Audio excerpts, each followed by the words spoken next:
Hello guys, how are you? I am assuming आप सबकी preparation बहुत अच्छी चल रही है and we did almost like 9 chapters, okay, from AFM in terms of theory, which is like uploaded already there.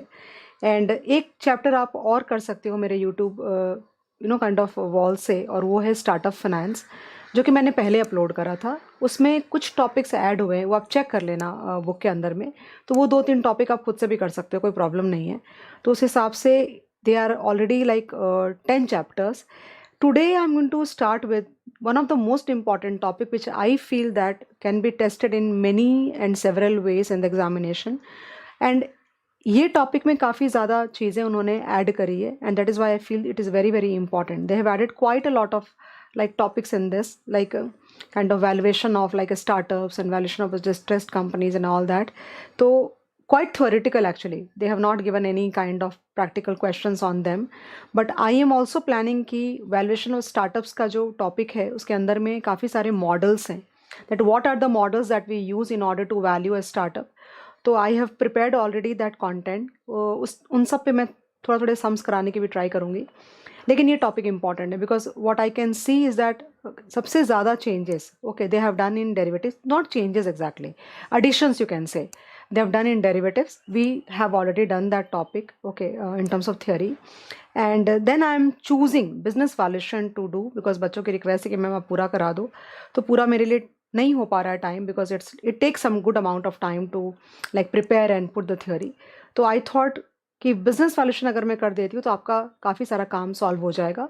फिर 2-3 chapter बचेंगे, वो आप ट्राई करो खुद से मैनेज करने का. इतना मुश्किल नहीं है वो करना, क्योंकि ऑलमोस्ट लाइक 80% मैंने करा ही दिया तुम लोगों को. ठीक है, तो without wasting time we're going to start with business valuation. You can see these are the topics that we're going to cover: conceptual framework of valuation, approaches or methods of valuation, measuring cost of equity, relative valuation, and many more things. Let's not waste time and move ahead. So as you know that I discuss everything, I discuss every paragraph. I'll not like leave it like that unattended, and I will like try to underline and write some short notes if possible. You already know the way that we have been learning in the various sessions that we have done on theory. ठीक है, तो सबसे पहला आ रहा है conceptual framework for valuation. So they are in this paragraph, okay. अब ये भी बात मैंने कई बार बोली है कि बोलने को तो इन टॉपिक्स पे बहुत कुछ मैं बोल सकती हूँ अपने मन से भी, बिकॉज इतने सारे करिकुलम्स करें तो सब जगह पढ़ के एक अपनी व्यू बन जाती है. बट जब मैं थियोरी पढ़ा रही हूँ तो it is very very important that I stick to the language of the module, because then only you will be like, तुम्हारी हेल्प तभी हो पाएगी. If I start talking something else, समझाने के लिए I can use some other language for that matter. I mean interpretation में कुछ और कर सकती हूँ. But since we are going to appear in the examination, okay, and we're supposed to write theory there, so you will have to stick to the language of the module quite a lot. And then even if they ask you the case studies will be almost like in the same language as given in the module. So it will be no like reason and no point to deviate from the language of the module, and I hope you understand that part very very well. So they are trying to say that here in the first paragraph that in the previous chapters we did security analysis and security evaluation. So we did learn the various models and the various ways with the help of which we can compute the value of the securities. Where securities means like value of equity, value of a stock, value of a bond, value of a preference share, and all that. Here in this topic of business valuation, we will try to learn to compute the value of a business or a corporate. The main reason why we are doing that is to from the perspective of merger and acquisition. I am sure तुमको समझ गया मैं क्या कहना चाह रही हूँ कि भाई आप रिटेल होता है ना जो, तो वो एक एक शेयर की वैल्यू निकालता है, एक बॉन्ड की वैल्यू निकालेगा. बट अगर आप मर्जर एंड एक्विजिशन के पर्सपेक्टिव से अगर आप वैल्यूएशन कर रहे हो तो ऑब्वियस सी बात है आपको बिजनेस की वैल्यूएशन निकालनी पड़ेगी. And when I say business valuation I mean to say debt and equity both together. Okay, तो काफ़ी सारी चीज़ें जिन बच्चों ने मेरा लेक्चर लिया है, they have bought my lectures of AFM. You have to ensure that कि मैंने अलग अलग चैप्टर्स इस तरह से नहीं कराए. प्रैक्टिकल पार्ट की बात कर रही हूँ. सो security analysis, security valuation and business valuation has been done like सारा टुगेदर हमने सॉल्व किया है. One topic is valuation of bond and one topic is valuation of equity. So valuation of equity के अंदर ही मैंने सब कुछ करा दिया, all the like EVA model and relative valuation model and free cash flow to the firm approach and free cash flow to the equity approach and many more things. Okay, तो ये सारी चीज़ें एक साथ कराई हुई है, because virtually the models are the same. We majorly follow the Gordon model in order to value. तो ये सारी चीज़ें कराई हुई है. कई बार बच्चे कॉल करके पूछते या मैसेज करते कि मैम आपने ये टॉपिक कराया नहीं है क्या, तो कराया है. मैं अभी बोल दे रही हूँ, मुझे मौका मिला बोलने का तो मैं बोल रही हूँ. So basically in this topic you are going to learn how to compute the value of the business or the corporate. The purpose would be for the purpose of merger and acquisition. Okay, पहले मुझे बोलने तो फिर मैं फटाफट read कर दूंगी. अच्छा, दूसरे पैराग्राफ में ये लोग ये बोल रहे हैं, यहाँ पे ये लोग ये बोल रहे हैं that the main aim of any organization, any corporate or any business enterprise is to earn profits to sustain. It's a very much common sense that if a company is not generating profits, it will not be able to sustain and promote growth. ये जो idea है कि भाई profits कमानी है और company को grow कराना है, ये एक छोटी सी प्रोप्राइटरशिप फर्म होगी तो भी उसका यही एजेंडा होगा, और कोई मल्टीनेशनल कंपनी होगी उसका भी यही एजेंडा होगा. उन्होंने यहाँ पे ये मेंशन कर रखा है. Then they are saying that this corporatisation and the valuation of the business and all is not something new. We know this concept since the time of East India Company if we are talking about India. So they tried to compute the value and maximize their wealth. Of course, the purpose was not very positive, but they are trying to say that every organization, every business will definitely try to compute the value. I would definitely want to know the value of my business. It could be from the perspective of shareholders, it could be from the perspective of debt financing also. So that is like very, very much clear. So 2-3 points I discussed here. First point was that we are doing the valuation from the perspective of merger and acquisition. Number 2, every company like tries to sustain by generating profits and promote growth. Point number 2. Point number 3, they are saying this concept is not very new, it is very, very old. Corporatization and computing the value of the corporate. Okay, and everybody would try to compute the value, whether it's the perspective of equity or from the perspective of debt financing. The last paragraph here, I'm not reading this, rather I'm focusing on the point. They're saying that why should we value a company? The main purpose of valuing a company for the internal stakeholders, everybody who is like who is a stakeholder in the company. Who are the stakeholders? The stakeholders are the suppliers of the company, then the customers of the company, the employees of the company, the management of the company, the shareholders of the company, the lenders of the company, these and many more actually. These are the stakeholder. So we need to compute the value or arrive at a value for the business for the internal stakeholders. Then you want to compare yourself with the peer group in order to understand your managerial efficiency, to get a ballpark price. भाई overall बताओ ना कि कितनी value होगी. ये बहुत normal सी चीज़ें हम जानना चाहते हैं कि भाई मेरी कंपनी की कितनी value है. फिर strategic planning के लिए तुमको करना होता है, and future public listing अगर करनी है तो उसके लिए भी तुमको pricing ये valuation करना पड़ेगा. मैंने तो याद कर लिया, तुमको याद करना पड़ेगा. Okay, so बोलो मेरे साथ में. The first one is for the internal stakeholders. Then in order to compare with the peer group, then ballpark price निकालने के लिए, strategic planning के लिए, और अगर listing सोच रहे हो तुम फ्यूचर में कराने के लिए तो उसके लिए. गाइस थोड़ा सा ऐसा पॉसिबल नहीं कि मैं पूरे 40 पेजेस याद करके तुमको सुना सकती हूँ. मैं ट्राई करती हूँ तो भी कि काफ़ी सारा तुमको बिना देखे मैं बोलूँ, ताकि तुम्हें मतलब मेरे आई कॉन्टैक्ट मेंटेन करोगे तो तुम्हें सीखने में कॉन्फिडेंस ज़्यादा अच्छा आएगा. Okay, can I right this points here? That will help you to revise very quickly, guys. यहाँ पे मैं लिख देती हूँ. So this is like valuation for, या फिर रुक जाओ miss, valuation of a business for M&A. Okay, ये हो गया. Then यहाँ पे every company wants to earn profits to sustain and promote growth. Okay, valuation for, like short में लिख रही हूँ, equity and debt people, because they would want to know what is the value of the company for that matter. And then here we have already like discussed all these points. I don't think there is a problem at all. अगर बोलोगे तो ये जो sheet है, पहले तो मैंने नहीं किया ऐसा, लेकिन अभी कुछ बच्चे बोल रहे थे कि मैम आपकी जो शीट है ना जिस पे आप ये लिखते हो, आप ये शीट ही शेयर कर दो हमारे साथ में। तो मैं डेफिनेटली ये लिखूंगी। अगर तुमको नहीं लिखना है तो you can avoid, not a problem at all.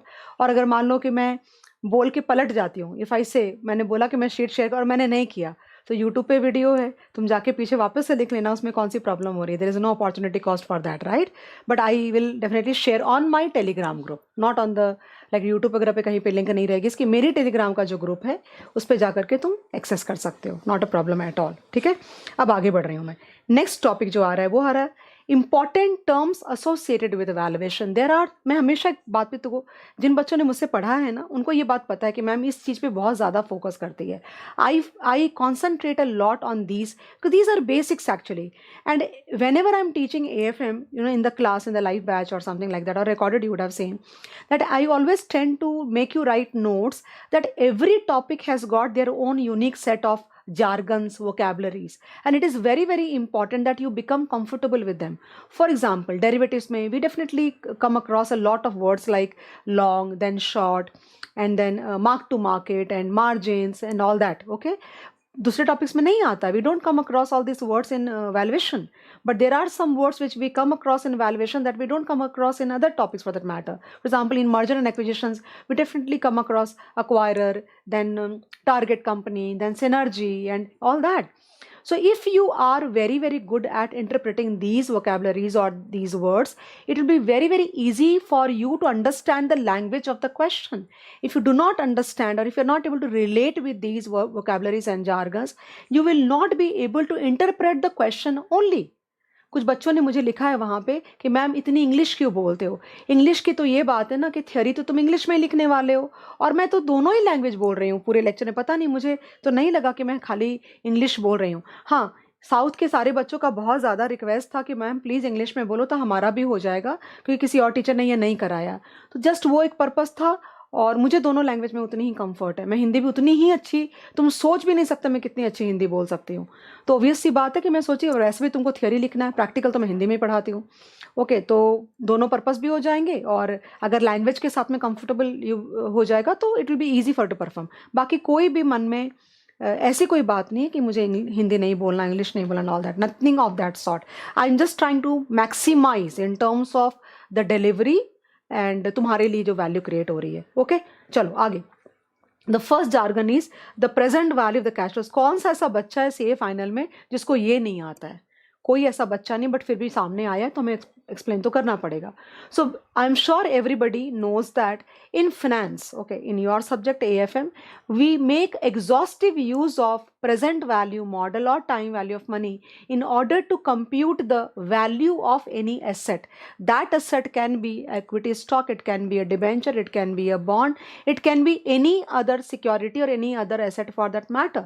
So we use present value model or time value of model in order to calculate the should be value or the intrinsic value of that asset or security.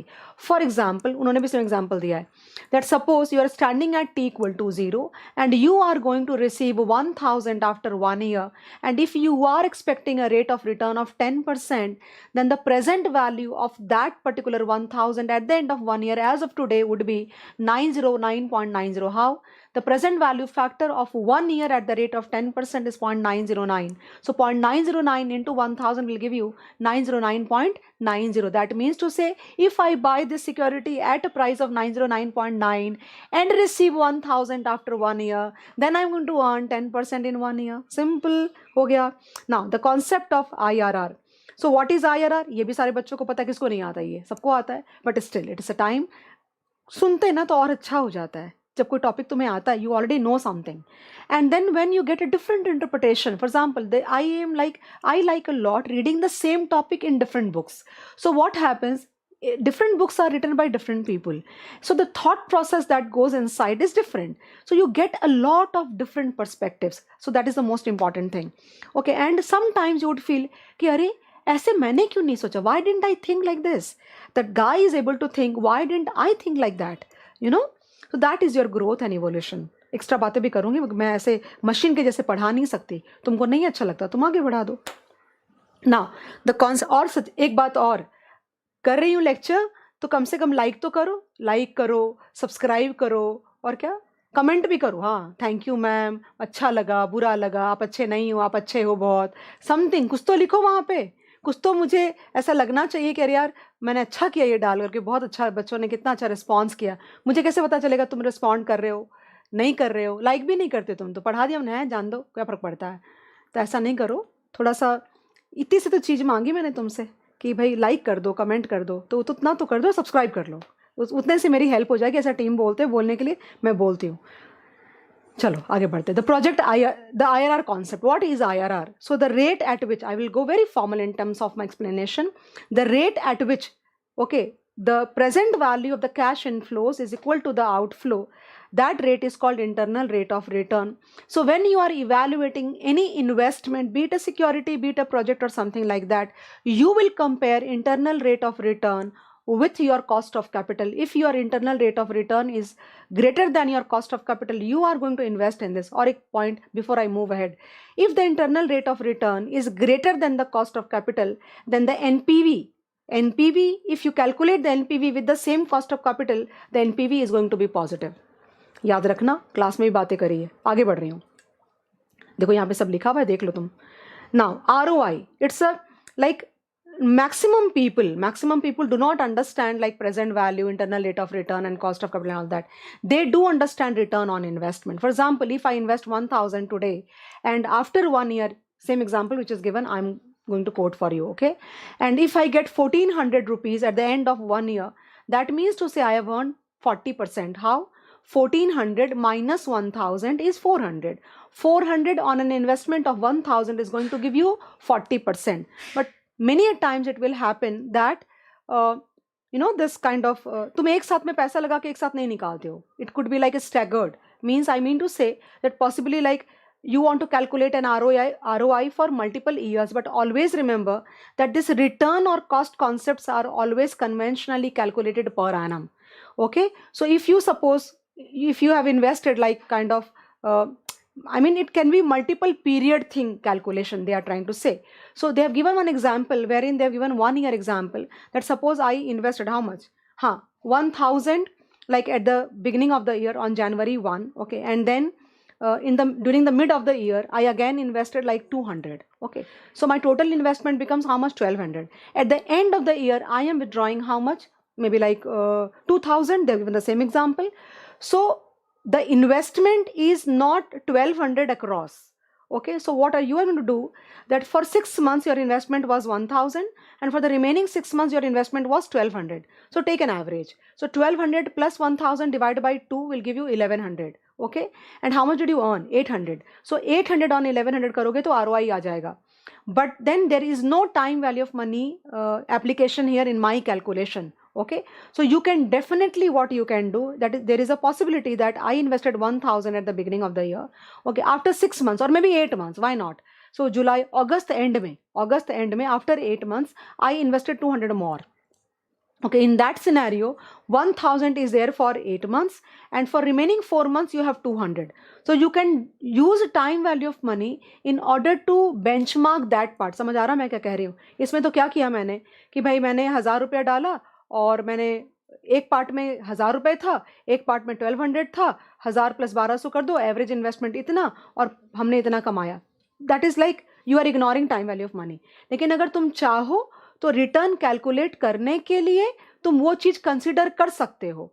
Weighted average ले लो ना तुम investment का कि भाई इतना लिया, अगर 1 साल का होगा तो, और मल्टीपल ईयर्स का होगा तो डेफिनेट सी बात है कि तुमको time value of money use करके एग्जैक्टली उतने ही दिन, for example 1,200 was there only for 4 months, तो वो चीज तुम इनकॉर्पोरेट कर सकते हो. That is what they are trying to say. If you want I can read, but I don't think we are required to read all that. So ROI is nothing but what you earn and what you have invested. एक बहुत अच्छी बात rather इन्होंने बोली है आगे जा करके कि from an entities or company point of view, where do we use ROI? So we use ROI when we are investing into multiple projects or multiple businesses. Okay, and in order to check that which of the projects or which of the businesses are doing good historically, क्यों? क्योंकि जो खराब कर, जो जिसमें तुम्हारा ROE का target meet नहीं हो रहा है उसको तुम बंद कर दो, और जिसमें आरओआई जितना तुमने सोचा था एक्सपेक्टेशन से ज़्यादा हो रही है उसमें और पैसे डाल दो. So it could be from the purpose of identifying good project और good businesses for future, though it is a historical method, please do not forget.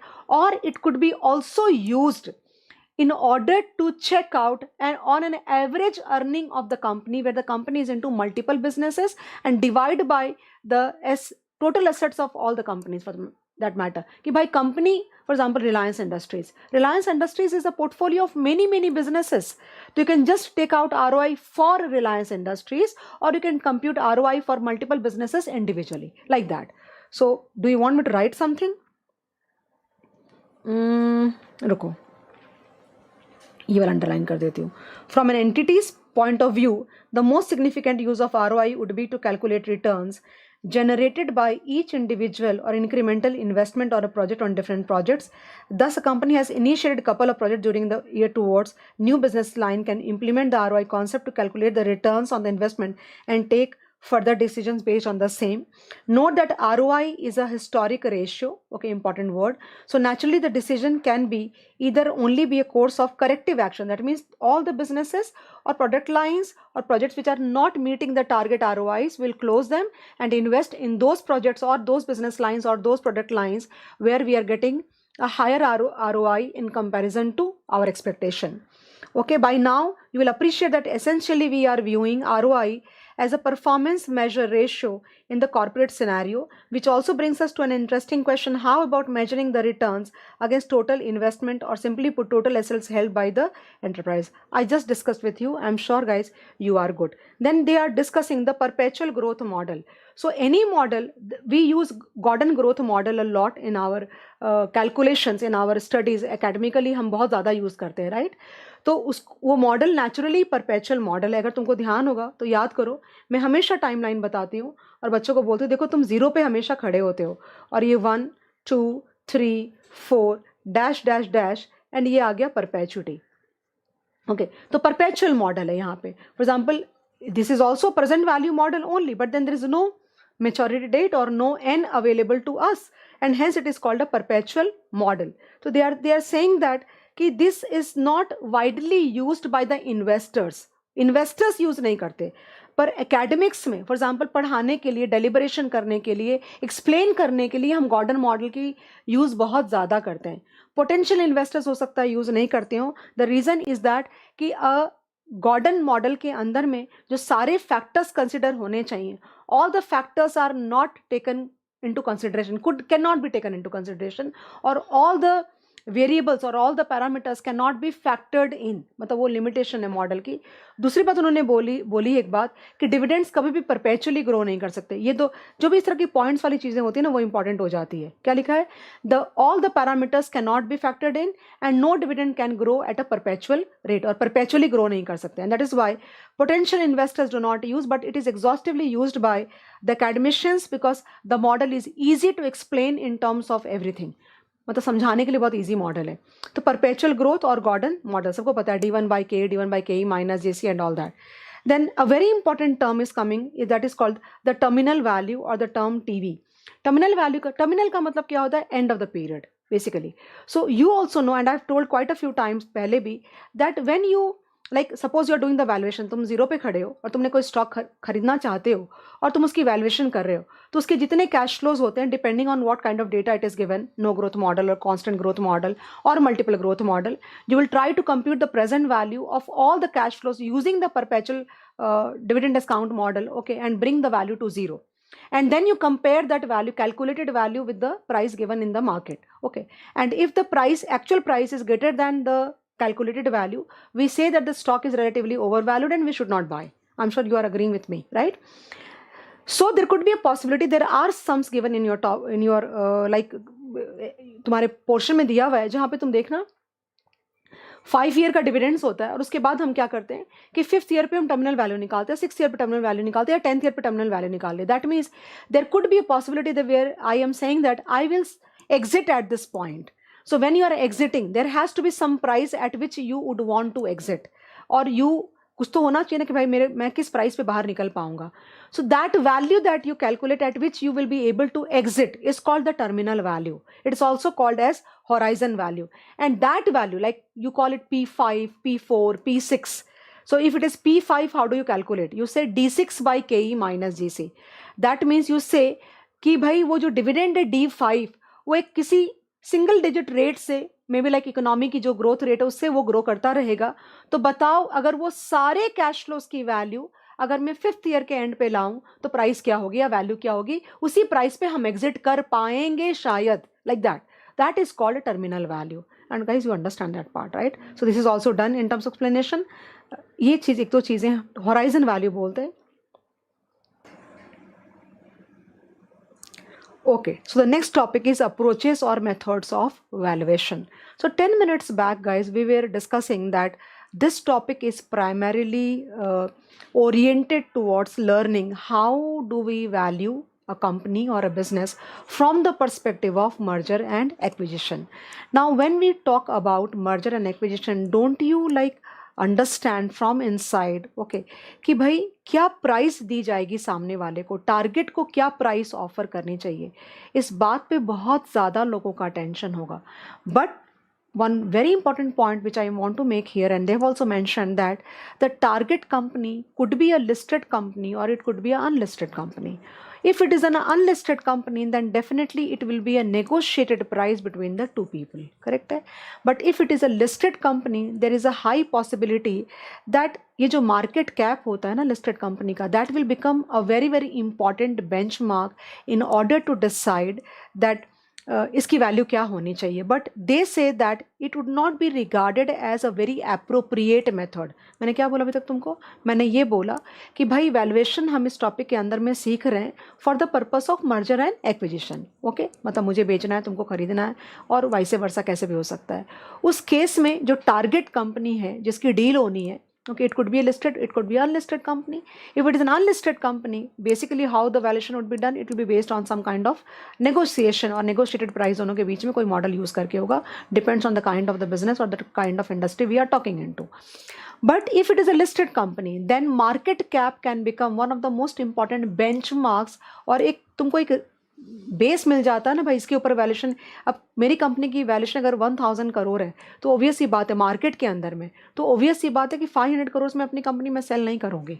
It could be something here and there, but that becomes a very important benchmark. Okay, but they say that अगर हम उस basis पे करते हैं then it would not be regarded as an very appropriate method, because the market cap is dependent on market price and market price is dependent a lot on the market efficiency. तुम कौन सी price की बात कर रहे हो? Market नीचे था तब की प्राइस बात कर रहे हो कि मार्केट ऊपर था कब की प्राइस बात कर रहे हो? बिकॉज अगर मार्केट बहुत नीचे था और वो प्राइस यूज़ करोगे तो जो सेलर है उसको बहुत कम पैसे मिलेंगे, और अगर मार्केट बहुत ऊपर था उस प्राइस के हिसाब से लोगे तो जो बायर है उसको बहुत पैसे देने पड़ेंगे. तो it will depend a lot on the market efficiency. Number 2, the number of shares which are traded in the market, okay, they are not like 100%.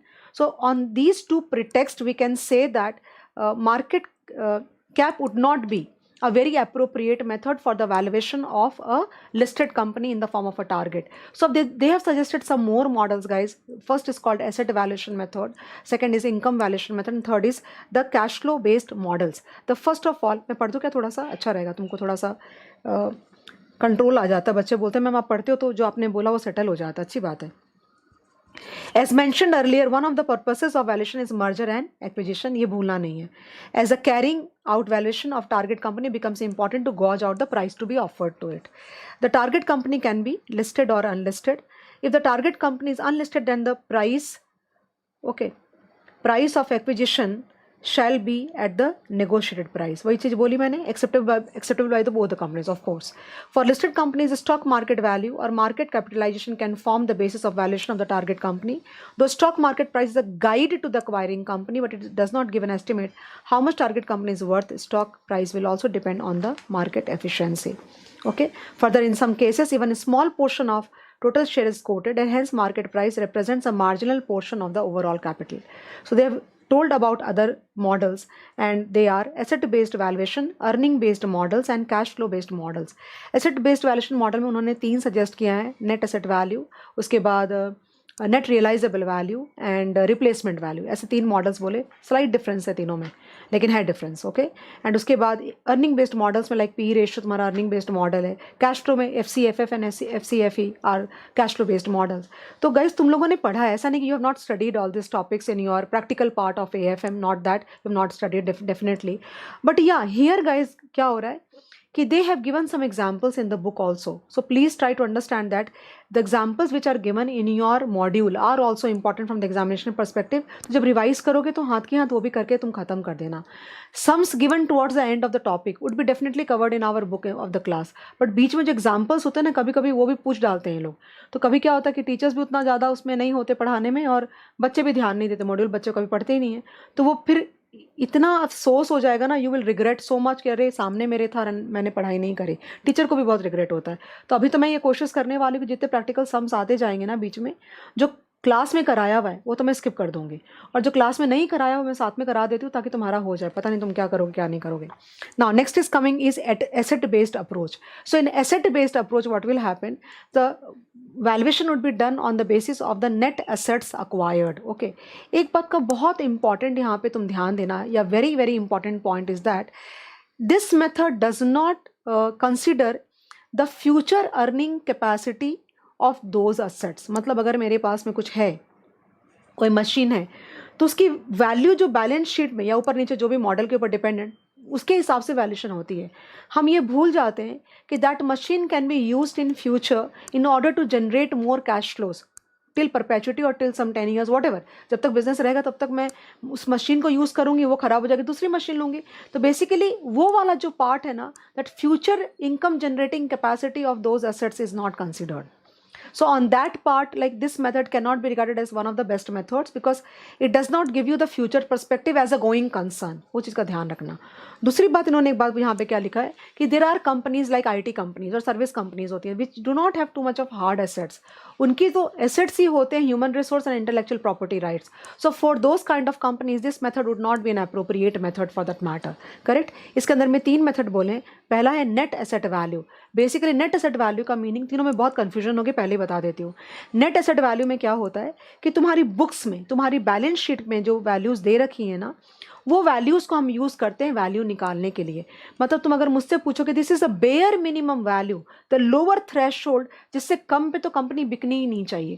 मतलब तुम्हारी जो बैलेंस शीट में है वैल्यू, उसके हिसाब से कैलकुलेशन करेंगे. For example fixed asset plus net current assets minus long term debt, जो बुक्स में होगा तुम्हारे. But we forget one thing, that your balance sheet is not a valuation device. मतलब तुम उस बेसिस पे तो वैल्यूएशन नहीं करोगे ना, it's not a good idea.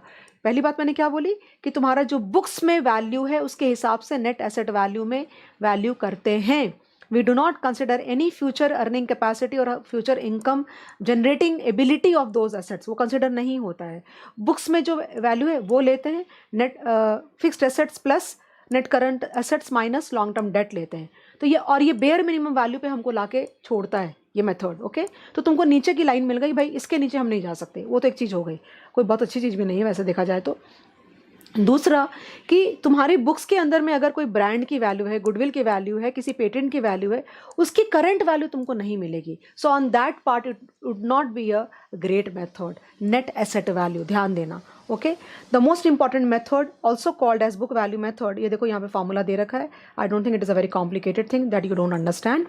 दो this method has advantage of being the simplest, it is the simplest method, okay, as it uses historical cost which are easily available, but it has little relevance as the balance sheet is not a valuation device. You can't value company on the basis of their balance sheet, okay. और ये सबसे lower limit तुमको provide करता है. Further this method ignores a current asset valuation even for intangible asset. समझ आना मैं क्या कहना चाह रही हूँ. सेकंड मेथड इसके अंदर में आ रहा है नेट रियलाइजेबल वैल्यू, उसको लिक्विडेशन वैल्यू भी कहते हैं, ओके. तो मतलब ये हो गया, इसकी वैल्यूएशन कैसे निकालोगे, इसकी वैल्यू निकालोगे भाई वैल्यू ऑफ द, जो मतलब जो वैल्यू मिलेगी मार्केट में बेच करके, ओके, सारे एसेट्स को, minus the liquidating expenses and minus the outside liabilities. वो करने के बाद जो बचेगा वो इक्विटी वालों के पास जाएगा, उसको बोला जाता है net realisable value. Again this method is not going to give you a very very good value for a company. It is not going to give you, okay. ये जो लिखा है मैं वही बोल रही हूँ. मैं अपने मन से बहुत कुछ बोल सकती हूँ बट बोलूँगी नहीं मैं, क्योंकि हमको वो करना ही नहीं है ना, टाइम भी नहीं है और कोई मतलब नहीं है extra beating around the Bush क्यों करें हम फालतू में। जब इस पे क्वेश्चन आने वाले तो यही पढ़ो फिर, और मैं यही पढ़ाती हूँ तुमको, वो बात हो रही है। और गुस्से से नहीं बोल रही, फॉर्म होकर बोल रही हूँ, ठीक है। तो ये बात हो रही है यहाँ पे। अब कई बारी they are saying that liquidating expenses नहीं भी कंसिडर करते if we consider the company that is being sold as a going concern, ये पॉसिबिलिटी बनती है। Then they are saying that it is a bit like not great method considered, because एक तो of market की value तुम निकाल रहे हो कंपनी की, जो कंपनी चल रही है उसकी ऑफ मार्केट वैल्यू निकालते हो, जिससे बहुत अच्छी वैल्यूएशन नहीं मिलेगी सामने वाले को, number one. Number two, also तुमको सारे आइटम को, मतलब पूरी कंपनी के हर चीज़ को ब्रेकअप करना पड़ेगा और उसकी लिक्विडेटिंग वैल्यू निकाल के तुमको वैल्यूएशन करनी पड़ेगी। सो on that part it is not a great method, but it could be used, ऐसा बोला है उन्होंने कि मान लो कि मेरे बहुत सारे बिजनेसेस हैं और मैं इस पर्टिकुलर बिजनेस को तुमको बेच के बाकी बिजनेस को एक मेरे मेन ऑपरेशंस में इंटीग्रेट करना चाहती हूँ, वहाँ पे ये नेट रियलाइजेबल वैल्यू हम यूज कर सकते हैं। देखो लिखा हुआ है यहाँ पे, इस एडजस्टेड बुक वैल्यू और एडजस्टेड बुक वैल्यू भी बोल सकते हैं, defined as realisable value of all assets after deduction of liquidation expenses and paying off the outside liabilities. Though in some cases liquidation expenses can be ignored if the business of target company is acquired as a going concern. ये informative है, so कोई question नहीं बनेगा तुम्हारा. Despite appearing to be a simple method, the calculation of net realizable value may not be so simple, as being a off-market purchase and the buyer would be wanting to pay a very low price for that matter. This method is not so popular as it involves total breakup of the target company. Okay, this method is generally useful where an acquirer is interested in selling one part of the business and integrate remaining part of the business with the existing operations. यहाँ पे book value और net realizable value का तुमको एक example छोटा सा दे रखा है। देखो यहाँ पे long term debt यहाँ पे लिखा है ना, देखो 10,000 इसमें भी 10,000 इसमें भी, that means तुमको 10,000 ही पे करना है। करेंट लाइबिलिटीज 10,000 और 10,000, मतलब पूरी तुमको पे करनी है, कहीं भी कॉम्प्रोमाइज नहीं है। दैट मीन्स टोटल लाइबिलिटीज तुम्हारी 20,000 ही है। फिर प्लांट प्रॉपर्टी इक्विपमेंट में क्या लिखा है कि 50,000 बुक्स में है, बट अगर तुम उसको लिक्विडेट करने जाओगे तो 40,000 से ज़्यादा नहीं मिलेगा। लाइसेंसेस की वैल्यू कितनी है, 10,000 है, ओके, और नेट रियलाइजेबल वैल्यू कितनी, 30,000 है। उस हिसाब से यहाँ पे इसकी वैल्यू 70,000 हो गई और इसकी वैल्यू 60,000 है। फिर सन्डी डेटर्स तुम्हारे 50,000 है, बट रियलाइज करने जाओगे तो 45,000 ज़्यादा रियलाइज नहीं कर पाओगे, और कैश की वैल्यू तो एज इट इज सेम रहेगी। ऑन दैट बेसिस वैल्यू निकालिए तो बुक वैल्यू के हिसाब से इस कंपनी की वैल्यूएशन आती है 1 lakh and it is 1,05,000। It's easy to understand, right. ऐसा कोई क्वेश्चन बनेगा नहीं, बन सकता है मल्टीपल चॉइस में, ऐसा कोई क्वेश्चन बन सकता है, मुझे नहीं लगता कि नहीं बनाने के चांसेस हैं, ऐसा मुझे नहीं लगता। Then replaceable value, replaceable value में क्या होता है कि एटलीस्ट इसमें यह है कि तुमको नेट रियलाइजेबल वैल्यू से बेटर वैल्यू मिलती है। कहने का मतलब ये है कि जो कंपनी एक्वायर कर रही है ना, वो एक सिमिलर कंपनी की वैल्यू इनको देना चाहती है कि अगर मैं तुमको नहीं लेकर के सेम बिजनेस में कोई और कंपनी को, that means they are not willing to pay more than this amount for a similar business. तो at least there is some benchmarking there. I mean it's not like purely like पूरा cut off नहीं होता, it gives you better value than the net realisable value. But एक इसमें drawback बहुत बड़ा है कि अभी भी तुमको जो वैल्यू मिल रही है वो वैल्यू मिल रही है तुम्हारे हार्ड एसेट्स के ऊपर में। कंपनीज के और भी बहुत सारी चीज़ें होती है जिसकी वैल्यू होती है। फॉर एग्जाम्पल तुम्हारा ह्यूमन रिसोर्स या उसकी लॉयल्टी, वो तुम इन मेथड्स में वैल्यू नहीं कर सकते। एंड जब भी कंपनी की वैल्यूएशन होती है, guys this methods are purely used when, जब ये मेथड्स किसी अच्छी गोइंग कंसर्न के लिए कभी यूज़ नहीं होंगे। या देखो कंपनी लिक्विडेट हो रही है, अब इसके पास कोई चॉइस नहीं, लिक्विडेट करके बेचो और पैसे निकालो। उसी तरह की सिचुएशंस में डिस्ट्रेस सेलिंग है, लिक्विडेट हो रही है, या फिर कुछ और उस तरह का सिचुएशन होगा तो ही हम ये नेट एसेट मेथड यूज़ करते हैं। या फिर ये भी कह सकते हो कि we are trying to value a company, see there is no company which is like a going concern in reality. Going concern का मतलब क्या हुआ, perpetual. so there is no company which will behave like a perpetual. So what you can do, your assets method can become the lower in the benchmark and going concern can become higher in the benchmark, and the deal can happen somewhere in between, like that, something of that sort. Okay, so I'm sure guys you've been able to understand. Quickly I'll give a review. This method of valuation as per of the cost of group of assets and liabilities equivalent company in the open market. This method has an advantage over book value as it takes into consideration proper valuation लेता है, and generally it is slightly higher than the net realizable value, as quick asset disposal is not encouraged. And due to this reason, many authors believe that it is the maximum price that an acquirer would pay for the equivalent business. However, this approach also suffers from the limitation that hard assets are taken into consideration. Still, loyalty of the staff cannot be taken into consideration, ये पूरे assets method के लिए बोला है कि भाई आपको future cash generating ability of the company को पूरी तरह से इग्नोर नहीं किया जा सकता. The next topic that we are going to discuss is income based approach, guys. So whatever was the drawback of the asset method will be considered or taken care of in the income method. So this method is not based on only assets. It definitely considers the earning capacity of the assets and income पे based होता है basically. तो जो भी companies acquire करती हैं किसी target को और उनको वो कंपनीज चलाना है फ्यूचर में, मतलब उनको लिक्विडेट नहीं करना. मतलब मैं तुमसे बिजनेस खरीद रही हूँ तो मुझे खरीद के, मतलब मैं सेल ऑफ के पॉइंट ऑफ व्यू से या लिक्विडेट करने के पॉइंट ऑफ व्यू से नहीं, चलाने के लिए मैं तुमसे अगर खरीद रही हूँ तो ऑब्वियस ये बात है कि मैं नेट एसेट मेथड यूज़ नहीं करूँगी. रादर उस बिजनेस को बाय करके मैं कितना जनरेट कर सकती हूँ, मेरा सोचने का तरीका वो होगा. I would be more thinking towards that what I will be able to generate over period of years, उसकी प्रेजेंट वैल्यू कितनी है और मुझे तुमको कितना देना पड़ रहा है. That the evaluation model will only change. So that is why income based models are better models where you are not wanting to liquidate the company, rather you want to run the company in the coming future. यहाँ पे सबसे important जो हम calculation use करते हैं उसको बोलते हैं PE रेशियो और या फिर बोलते हैं अर्निंग्स यील्ड मॉडल. याद रखना इसका दूसरा वर्जन है जो इन्होंने यहाँ पे लिखा है, उसको बोलते हैं कैपिटलाइजेशन रेट मेथड. यहाँ पे पढ़ देती हूँ मैं तुम्हारे लिए just for the sake of underlying so that we are like blocked on the part of whatever.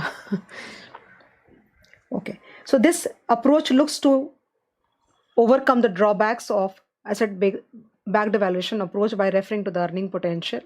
This method is more suitable when acquiring company is intending to continue the business of the target for foreseen future without selling or liquidating the assets of the company. और यहाँ पे PE ratio also called earning yield या फिर it's called capitalisation. दूसरा version है इसका ये.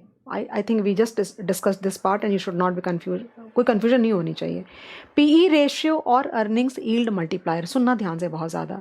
सो basically PE ratio और earning yield multiplier model would be a good model for the companies which are listed in the market. Why? Because the PE ratios are easily available and we also know, एक बात को और ध्यान देना कि in order to use PE model we need to know the growth prospects of the company. So for a listed company this data would be readily available. rather PE ratio है, EPS है, उसके जो growth potential है तुम्हारे board से ही वो data सारा बाहर आ जाता है. So naturally PE model would be a good model for such kind of companies. एक बात और यहाँ पे लिखी हुई है बहुत अच्छी कि वैसे तो लिस्टेड कंपनी के लिए ये मॉडल ज़्यादा अच्छा है, लेकिन अगर मान लो कोई एक ऐसी कंपनी है जिसकी मैं वैल्यूएशन करना चाहती हूँ, ये तुम लोगों को मैंने पढ़ाया है रिलेटिव वैल्यूएशन मॉडल के अंदर में, I am sure you remember that part, कि if I want to value a company okay in the same industry for example, then we can use this model. This model would be known as relative valuation model, जो कि आगे जाके वो भी बात करने वाले हैं. तो वहाँ पे क्या करेंगे हम कि मान लो कि सेम इंडस्ट्री में मेरी कंपनी है और उसकी वैल्यूएशन मुझे करनी है on the basis of the benchmark which is listed in the market for example. So I will use the PE of that particular company okay, और maybe I can choose more companies in the same industry. उन सब के PE ratio अगर एक ही लिया है तो उसका ही PE ले लेंगे.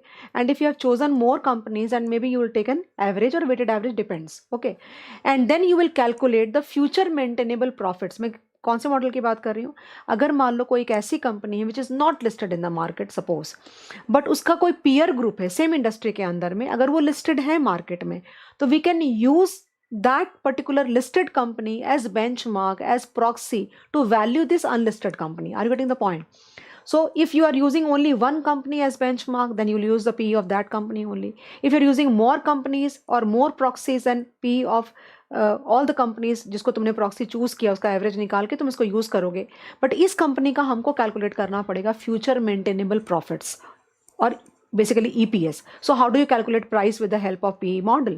So PE model into EPS normally, but if you are wanting to use this model for a company which is not listed suppose in the market, then EPS की जगह पे आ जाएगा future maintainable profit, and then when you multiply the PE ratio of that one particular company or a weighted average or an average, then you will be able to get the value of this company under contemplation on the basis of in a way relative valuation model कहते हैं उसको. I'm sure guys I'll just quickly go through this paragraph and we would be sorted. This method is generally used for valuing listed companies whose PE ratios are readily available.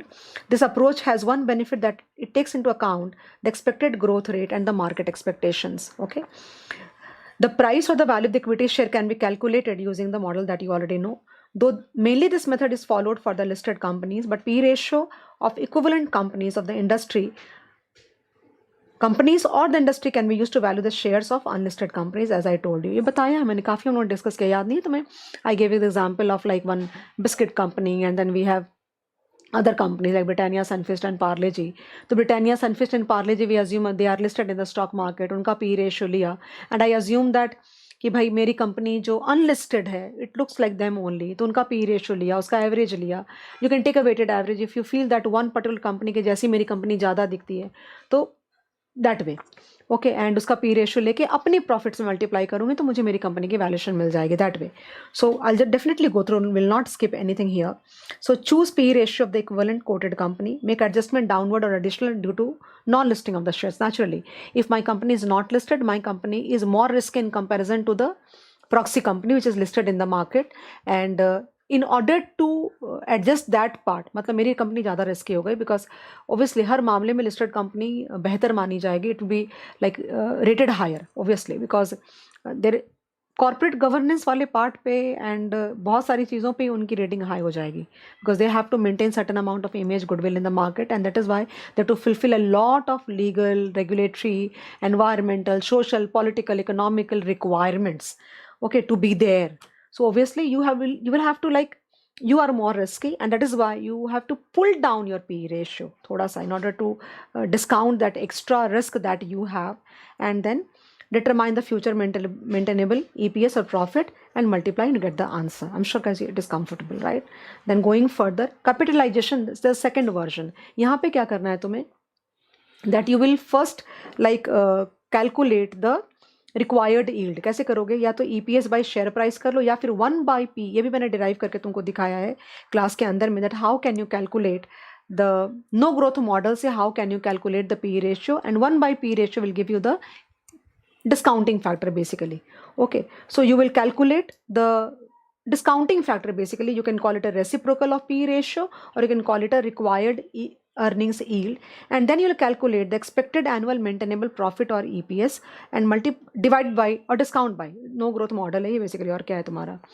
तो अब ये बात यहाँ पे हो रही कि फ्यूचर मेंटेनेबल प्रॉफिट इस कंपनी का कैसे निकालोगे, how would you calculate.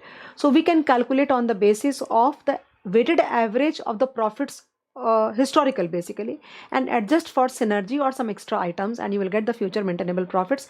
Please do not forget that we have done two sums in the same category where we are using future maintainable profit in the valuation of equity chapter. If you remember, accounting based valuation, we have two sums there. Okay, जहाँ पे याद नहीं है तुम्हें कि भाई industry का gearing ratio इतना है, हमारा इतना होगा and all that, please try to remember. और अगर तुम्हें याद नहीं आ रहा तो मुझे बताओ, मुझे याद नहीं आ रहा है तो I will tell you the exact question number, and please go and refer. Future maintainable profit, that means you will do all the adjustments required for exceptional and extraordinary item. कहने का मतलब ये है कि जब ये बात बार बार हम लोगों ने क्लास में डिस्कस करी हुई है, दैट वैल्यूएशन में हमेशा वो वाली चीज़ें आनी चाहिए जो फ्यूचर में जाके सस्टेन होने वाली है, and that is why any exceptional और any extraordinary item which will not prevail in the future, okay, that has to be adjusted. अगर मान लो कि कोई लॉस है जो एक बार ही हुआ है, आगे नहीं होगा, तो वो लॉस तुमको एड बैक कर दो तुम. और अगर ऐसी कोई प्रॉफिट तुमने ऐड करी है या इनकम ऐड करी है जो कि आगे जाके नहीं होगा, तो उसको हटा दो, like that. So future maintainable profit का मतलब ये होता है that you adjust the extraordinary and exceptional items and try to arrive at a value, better word, arrive at a value which you think will be possible to sustain in the future. नाम देखो ना, future maintainable profit, like that. तो ये चीज़ ध्यान रखो, MCQ में हो सकता है पूछेंगे तुमको. आगे बढ़ रही हूँ. Next one is cash flow based approach. इसमें क्या ही पढ़ाऊँ मैं तुमको. Cash flow based approach means I have been talking again and again that in finance we do not consider accounting profit, for that matter. We do not like accounting profit because it is accrual based accounting. We do valuation on the basis of cash flows. Cash flows का मतलब ये हुआ जो सच में आया, जो सच में गया, and that is why depreciation is not considered as a part of cash flow because there is no actual cash outflow going. But we definitely take, for example, depreciation. Depreciation तुम जब P&L कैलकुलेट बनाते हो ना, तो depreciation तो minus करते हो because as per tax standards you can consider depreciation as an expense, correct? But as per the cash flows, okay, preparation of cash flow principle, you are not supposed to deduct. But because I don't know, मैं ये बात तुमको, मेरी बात समझ आ रही कि नहीं आ रही है, वो जो टैक्स होता है ना, the tax element that you will deduct in the cash flow because you will have to pay the money with respect to tax part to the government. So tax calculation cannot be done on the basis of cash flows. Tax has to be calculated on the basis of P&L or accrual based accounting. तो वहां से tax उठा करके cash flow में तुमको substitute करके minus करना है. तो वो जो टैक्स है ना, उसमें इंपैक्ट आ जाएगा तुम्हारे डेप्रिसिएशन का. That means when you deduct depreciation in the P&L, the tax amount will be lower. Okay, and that will generate an extra cash flow that is called depreciation tax shield. Okay, and that is why guys, तुमको अगर तुमको P&L को cash flow में convert करना है, assuming all the other items except for depreciation are in cash, तो you prepare the P&L, calculate the PAT, and then you add back depreciation and you say, okay, my cash flow is ready. In practical, things are not that simple, but try to understand. There's a difference between P&L and cash flow. I'm sure you understand that part. So basically, they are saying that कि cash flows के अंदर में जो सच में पैसा बाहर गया, वो तुम माइनस करोगे, जो सच में पैसा अंदर आया वो लोगे. Okay. And you will just try to calculate the free cash flow. Okay, computing free cash flow would be like, I'm sure you remember, FCFF, free cash flow to the firm. When I say firm, I mean to say the cash flow available to both debt and equity. Okay, and that is why we write here EBIT. सारे operational expenses पे करने के बाद, okay, सारे operational expenses करने के बाद तुम आ जाते हो EBDIT पे. तुम डी माइनस करते हो, ओके, एंड देन तुमको मिलता है EBIT. From EBIT the next expense that you have to like post in your P&L is the, जो स्टेक होल्डर्स का पैसा वही माइनस होना है अब तो, और टैक्स माइनस होना है. तो पहले आई माइनस होगा, फिर टैक्स माइनस होगा, फिर तुम्हारा प्रेफरेंस का डिविडेंड माइनस होगा, और जो पैसे बच जाएंगे इक्विटी वालों के पास चले जाएंगे. डिविडेंड दोगे तो माइनस होगा, वरना पैसे तुम्हारे रिजर्व्स में चले जाएंगे. यही होता है तुम्हारा. तो अगर मान लो कि मैं बिजनेस की वैल्यूएशन कर रही हूँ, तो मेरी क्या सोच होती है पहले वो समझो. मैक्सिमम बच्चों को ये नहीं समझता. मेरी ये सोच होती है कि सारे ऑपरेशनल एक्सपेंसेस मीट करने के बाद जो भी मेरे पास बच गया वो कैश फ्लोज हुआ. उसके बाद ग्रोथ रिलेटेड एक्सपेंसेस भी माइनस करने के बाद, because if your company is growing, if your sales is growing, you will have to spend money. तुम्हारे फिक्स्ड एसेट्स के साथ में और सेम वर्किंग कैपिटल के साथ में तुम कंपनी को 20-30%, 40% से ग्रो नहीं करा सकते. तो any expense which is related to growth, वो भी माइनस करने के बाद जो पैसे बच जाएंगे, that will be called as free cash flow to the firm. And if a company is still left with money after deducting all this expenses, it calls for a higher valuation. Okay, वो logic आ रही है. तो EBIT 1 - T, okay, then plus depreciation, okay, then minus capex and minus change in. So capex and working capital change are growth related expenses. और EBIT 1 - T plus depreciation जब तुम करते हो तो कैश फ्लो हुआ. जब capex और change in WC करोगे तो फ्री कैश फ्लो हो जाएगा. मतलब अब पैसे फ्री हो गए, चाहो तो तुम स्टेक होल्डर्स के बीच में पैसा बांट सकते हो. तो यहाँ पे जब ये फॉर्मूला हम लगाते हैं ना, तो ये ध्यान रखना कि डेट और इक्विटी इनसाइडर होके बात हो रही है यहाँ पे.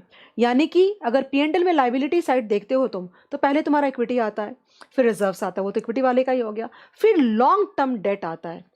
तो मैं तुमको रादर ये कहना चाहती हूँ कि लॉन्ग टर्म डेट के बाद वालों को हम आउटसाइड लाइबिलिटी समझते हैं, और इधर ये सारे एसेट्स हो गए तुम्हारे. Are you getting the point? So you are trying to find out what is the business strength of the model. जो बिजनेस तुम कर रहे हो उसमें, उस बिजनेस में पैसा कमाने की शक्ति कितनी है, कितनी स्ट्रेंथ है, वो तुम कैलकुलेट कर रहे हो. Business where business is represented by both debt and equity. I hope guys you are understanding. I don't know. तो ये सारी बातें यहाँ लिखी हुई है, अगर बोलोगे तो मैं पढ़ दूंगी, one I think it is quite manageable. Arriving cash flows, projection, cost of capital calculate करो, टर्मिनल वैल्यू निकालो, and the model would be the same that we use in the Gordon model. in place of dividend it will be cash flows, okay, and in place of KE it will be KC, because when you are calculating cash flow for the business where business is being represented by both debt and equity, तो तुम्हारा cost of capital should also be represented by both, and that is why we do not use KE, rather we would use KC, weighted average cost of capital, where KC is WD KD1 minus T plus WE KE. और ये question दे रखा है, खतरनाक mistake है question के अंदर में अगर मैं बोलूँ तुमको तो यहाँ पे ये तो सही कैलकुलेट करा है, 600 इज योर, देख रहे हो ये, can you see this year, दिख रहा है 16-17 है ये। उसके बाद पैट दे रखा है guys 600, that I do understand, one time income minus किया है, very good, not completely correct, one time expense को माइनस किया है, ओके वो भी ठीक किया, ऐड किया है, सॉरी नेचुरली मैंने वही बात हमने डिस्कस करी, डेप्रिसिएशन को ऐड बैक किया because depreciation is not a it's a non cash charge basically, assuming 600 यहाँ पे आ गया तुम्हारा फ्री कैश फ्लो। कब का आया है देखो, साल लिखा हुआ, अगर मैं अपने मन से बोलती तो बात थी, 16-17 का 600 आया है, और बोल रहे कंपनी 5% से ग्रो करेगी फॉर 3 ईयर्स, और उसके बाद कंपनी 3% से ज़िंदगी भर ग्रो करेगी, तो यहाँ पे 600 कैसे ले सकते हो तुम, 17-18 में 600 प्लस 5% आना चाहिए, फिर तो 630 हो जाएगा, फिर 630 प्लस 5% और 6 जो भी आएगी वैल्यू उसमें प्लस 5%, तो ये पार्ट मुझे लगता है सही नहीं है, ऑब्वियसली सही नहीं है, करेक्ट ना, क्योंकि अगर तुम्हारा 16-17 में 600 था, और या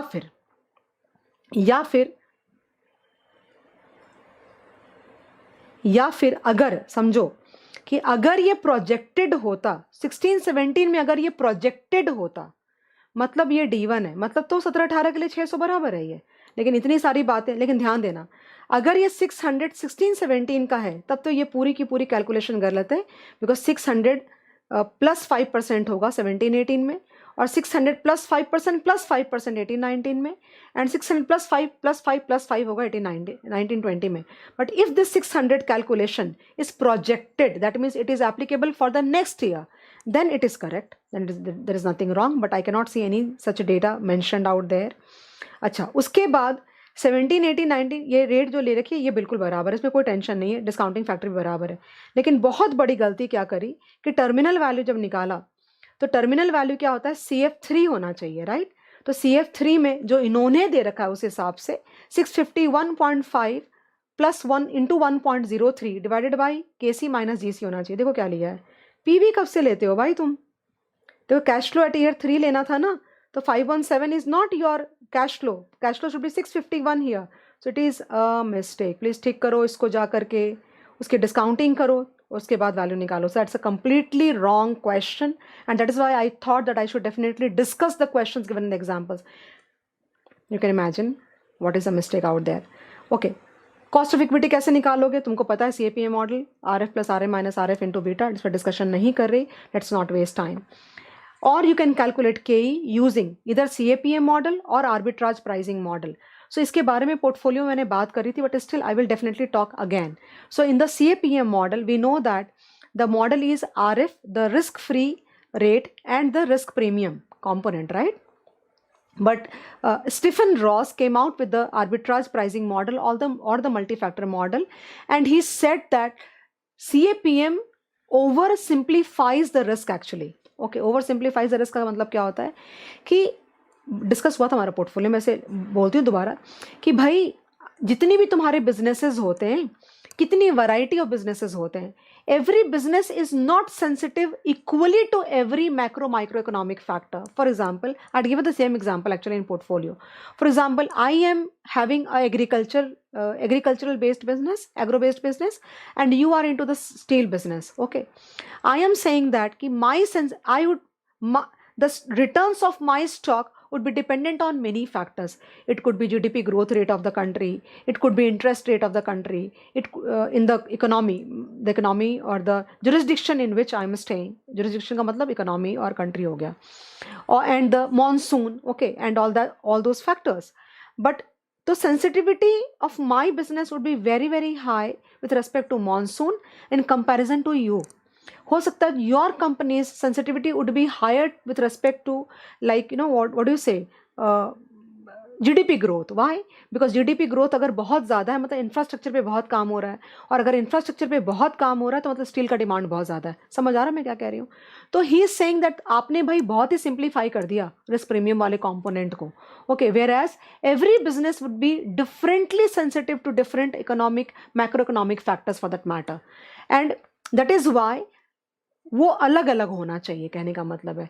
तो एपीटी मॉडल में क्या हो रहा है, वो लोग क्या कहते हैं, देखो यहाँ पे लिखा हुआ है कि it is obvious that CAPM has gained massive popularity due to its intuitive based approach of classifying the risk into two parts, a risk free part and the risk part that is relative to the market index. Okay, तो ये चीज़ हो गई over simplification of the risk. फिर उसके बाद उन्होंने बोला कि मैक्रो इकोनॉमिक फैक्टर्स होते हैं एंड ऑल दैट। गाइस ज़रूरी है क्या ये करना? मुझे नहीं लगता इतना ज़रूरी है करना। एंड तुमको मॉडल एपीटी का पता है ऑलरेडी, राइट? कि भाई देखो ये फॉर्मूला दे रखा है, मैं ये लिखने वाली थी बट ये दिया हुआ है तो अपने उसको कॉपी कर लेते हैं। तो आर एफ इज वॉट कि, तो आर एफ इज लाइक कि अगर सारे फैक्टर्स, फॉर एग्जाम्पल मैंने कराया है ना तुम लोग को कि एक्चुअल है, एक्चुअल और तुम्हारा एक्सपेक्टेशन एक्सपेक्टेड, तो बेसिकली एक्चुअल माइनस एक्सपेक्टेड तुम्हारा आरपी1 आरपी2 हो गया। यानी कि अगर मान लो जीडीपी ग्रोथ, तो माई कंपनीज और my business sensitivity to GDP growth rate is suppose 1.5, मतलब beta for every factor, correct? And I thought that GDP will grow at the rate of 10, it grew by 11. So that means my stock should give extra return to the extent of 1.5 into 1, positive 1 ना?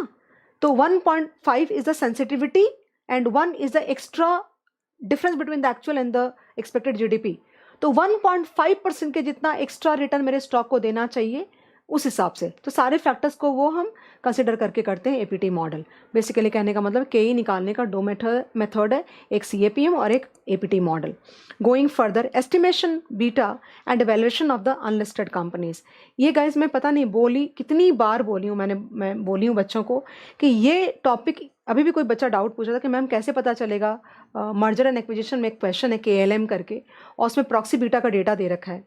मैंने तुमको चीख के बताया कि जब भी ये टॉपिक इतना इंपॉर्टेंट टॉपिक है कि कभी भी ये क्वेश्चन, ये टॉपिक मतलब geared ungeared beta, project beta, asset beta, ये कॉन्सेप्ट कहीं भी अप्लाई करने को तुमको आ सकता है। They can ask you anywhere, like they can ask you in forex, they can ask you in equity, they can ask you in merger, they can ask you anywhere because the topic is such. So now here in terms of theory और theoretical explanation अगर मैं करने जाती हूँ तो इसमें ये मतलब होता है गाइस कि समझो, बताती हूँ, रुक जाओ। तो बेसिकली ऐसे समझो तुम कि उन्होंने शुरुआत कैसी करी, that information is very very important in order to do the valuation of any company. We do agree regarding assets, बहुत असेट्स के बारे में, कंपनी के प्रॉफिट्स के बारे में, और कंपनी की बहुत सारी चीज़ों, कॉर्पोरेट गवर्नेंस कैसा है, इनके ग्रोथ प्रॉस्पेक्ट्स कैसे हैं, ये सारी चीज़ों के बारे में इंफॉर्मेशन मिलना बहुत ही ज़्यादा ज़रूरी है, बिकॉज तभी तुम्हारी वैल्यूएशन प्रॉपर हो पाएगी, which is the fact for all the listed companies. And when the companies are listed, many research houses also do provide their own like वो अपनी एनालिसिस करते हैं और तुमको पूरा का पूरा वो कैलकुलेशन करके बताते हैं कि भाई ऐसे ऐसे ये कंपनी खरीदनी चाहिए, नहीं खरीदनी चाहिए, all that. So information is very very important with respect to the valuation of any company for that matter. ये तुम्हारी फर्स्ट पैराग्राफ में ये बात इन्होंने बोला है। सेकेंड पैराग्राफ में लेकिन इन्होंने बोला है कि ये तो समझा कि चलो information is very much important, very important from the perspective of like evaluation of any company which is publicly available for a listed company, and many research houses like Kotak Securities, SBI Capital Markets and all that, वो भी अपने review score cards बनाते रहते हैं कि भाई ये company को आप बाय करो, इतने पे बाय करो, इतने पे सेल करो, ये टारगेट एंड ऑल दैट। तो ये सारा डेटा लिस्टेड कंपनीज के लिए बहुत ज़्यादा अवेलेबल होता है। What do we do when we have a company which is not listed in the market, especially in an economy like India? There are so many business models which are like into retail, they are into service, and there are so many venture capitalists that say that these are the dark horses. तो उस company की तुम valuation कैसे करोगे? बहुत important paragraph में बोलोगे तो यहाँ पर समराइज करूंगी, बहुत इंपॉर्टेंट। एक पॉइंट ये बोला, ये तो बिल्कुल सही समझा। दूसरी बात ये हो रही है कि ये जो कंपनीज होती हैं basically they are in the form of the startup और दे आर बूट स्ट्रैप्ड, मतलब खुद के ही पैसे से ग्रो होती जा रही है, तो virtually they have very negligible amount of debt और दे हैव जीरो डेट। ठीक है, ये दूसरा पॉइंट हो गया। तीसरा पॉइंट बोलते हैं, लेकिन जब हम उसकी वैल्यूएशन करते हैं, जब मान लो कोई वेंचर कैपिटलिस्ट उस कंपनी की वैल्यूएशन करेगा, तो वो उस कंपनी को जीरो डेट नहीं रखेगा या कम डेट नहीं रखेगा, because he would be wanting to employ more and more debt to to enjoy the benefit of, क्या बोलते हैं उसको, अरे क्या बोलते हैं, trading on equity. Trading on equity that means the leveraging component का फायदा क्या, गेन क्या होता है कि आप पैसे उठाते हो 10% पे मार्केट से एंड उसको तुम 30% की आरओआई पे डिप्लॉय करते हो। तो बिजनेस ने तुमको उसी पैसे से 30% कमा के दिया, तुमको देना तो 10% है, वो 20 पैसे तुम्हारे पॉकेट में चले गए। तो people who would be wanting to invest in such companies will not keep the company unleveraged. They are definitely going to leverage the company, but at this point of time the company does not have debt or virtually no debt, so you are going to use unleveraged beta. Okay, so कैसे करेंगे valuation हम लोग, ये बात बोली। फिर इन्होंने ये भी बोला कि ऐसी भी पॉसिबिलिटी बनती है कि अगर कोई लिस्टेड कंपनी है, ओके, ये तो हो गया कि भाई अगर अनलिस्टेड कंपनी है तो उसकी वैल्यूएशन के लिए हम क्या करेंगे, okay, that is why we need to use this model of project beta, geared beta, non geared beta, whatever. But अगर कोई लिस्टेड कंपनी भी है और अगर कोई वो लोग दूसरे बिजनेस लाइन में जाना चाहते हैं जहाँ पे इनको पता ही नहीं है कुछ भी, तो वहाँ पे भी ये यूज़ कर सकते हैं हम। कैसे यूज़ करेंगे, तो what you will use, again same जैसे मैंने पीएम बोला, you will identify a few proxies which are already listed in the market in the business that you want to go, okay, और वहाँ से तुम non geared beta, unleveraged beta या asset beta भी उसको बोलते हैं, वो तुम आइडेंटिफाई करोगे। अगर एक ही कंपनी है तो एक ही कंपनी का यूज़ कर लो, मैंने क्वेश्चन कराया है क्लास के अंदर में, ओके। और अगर किसी बच्चे ने क्लासेस नहीं लिए हमसे तो कोई बात नहीं है, तुम एक काम करो, तुम चले जाओ नवंबर 23 की मेरी वैल्यूएशन ऑफ इक्विटी के वहाँ पे चले जाओ, उसकी शीट निकालो, क्वेश्चन नंबर तो मुझे याद नहीं है लेकिन मैंने वहाँ भी एक क्वेश्चन कराया है इसका बना करके, ओके, जहाँ पे मैंने पूरा का पूरा एक्सप्लेनेशन वहाँ पे दिया है और तुमको बहुत अच्छे से समझ जाएगा। लेकिन बाकी मैं ट्राई करती हूँ, कुछ नोट जरूर लिखूंगी यहाँ पे, तो थोड़ा सा पेशेंस रखो। और इस टॉपिक में गाइस घाई नहीं करना, डोंट, घाई का मतलब होता है कि जल्दबाजी मत करना, या don't try to push me कि मैम जल्दी करो जल्दी करो। Why I tell you, as I told you that derivatives and business valuation are the only two topics where there has been a lot of addition in the portion. और मैं बहुत speed से अपनी तरफ से बोल रही हूँ, इससे ज़्यादा स्पीड बोल नहीं सकती मैं, ओके। और तुम इसको भी भगाओगे तो तुम्हारी मर्जी है, बट हाँ, रिकॉर्ड करते समय मैं एक बार में उस एक पर्टिकुलर अमाउंट से ज़्यादा रिकॉर्ड नहीं कर सकती, ह्यूमन तरीके से उतना नहीं हो पाता है। आई होप अंडरस्टैंड, बिकॉज मुझे पढ़ना भी तो है, ओके। चलो एनीवेज पे बच्चे कुछ कंप्लेन नहीं करते, मैं खुद ही बोलती रहती हूँ सारी बातें। अरे लाइक करो, कमेंट करो, कुछ तो करो। एनीवेज, हाँ मैं क्या बोल रही थी, तो आप क्या करोगे कि वो जो प्रॉक्सी कंपनी है उसका बीटा लोगे आप उसको, ओके। और या फिर अगर बहुत सारी कंपनीज आइडेंटिफाई करिए तो मल्टीपल कंपनीज का तुम बीटा, जो लिस्टेड है कंपनीज उनका बीटा ऑफ इक्विटी मैं समझाऊंगी, तुमने दो तो सही मुझे, बीटा ऑफ इक्विटी निकालेंगे, उसको अनलीवर करेंगे, ओके, उसकी फिर एवरेज करेंगे और फिर उसको रीगियर करके हमारी कंपनी में हम यूज़ कर देंगे। ये है बेसिकली तुम्हारा। अब मुझे लगता है मैंने बकवास तो बहुत सारा कर दिया है, लेकिन ये तुमको मुझे समझाना बहुत ज़रूरी है। रुक जाओ, आई थिंक समझाया तो है, बट फिर भी तुम बोलोगे तो मैं समझा दूँगी। फॉर एग्जाम्पल, दोनों ही केस में कंसिडर हो जाएगा। फॉर एग्जाम्पल कि मैं यही एग्जाम्पल देती हूँ हमेशा कि मान लो कि मैं सीमेंट बिजनेस करती हूँ, same example again, revision for all the people who taken our classes, and I want to get into biscuit business, okay. And मैंने तुमको बोला कि भाई आप मेरी कंपनी में पैसा लगाओ, आपने सीमेंट में तो लगाया, अभी बिस्किट की इंडस्ट्री में लगा रही हूँ, उसमें पैसे लगाओ। As equity you will ask me कि मैम आप कितना रिटर्न दोगे, मैं नहीं बता पाऊंगी बिकॉज मुझे ही पता नहीं, बिकॉज मैं पहली बार बिजनेस कर रही हूँ। तो मैं तीन प्रॉक्सीज को विच आर लिस्टेड आइडेंटिफाई करती हूँ, ए, बी एंड सी, और इन सब का B I will identify. You can get beta of equity of all the companies are listed in the market और you can calculate also, okay. And here BE will be equal to BA, okay. मैंने इसकी derivation भी formula की दिखाई है, जाके देखो वहाँ पे, टाइम अभी नहीं दे सकते ज़्यादा। तो D/E 1 - T, करेक्ट है। तो क्या करेंगे कि पहले इन तीनों कंपनीज की, किसकी, इसकी, इसकी और इसकी, इन तीनों कंपनी की का क्या करेंगे, BE लेंगे ये वाला पार्ट, और उसमें से सिर्फ ये वाला पार्ट में डिवाइड करके निकाल दूंगी, उससे क्या होगा, मुझे बीए मिल जाएगा।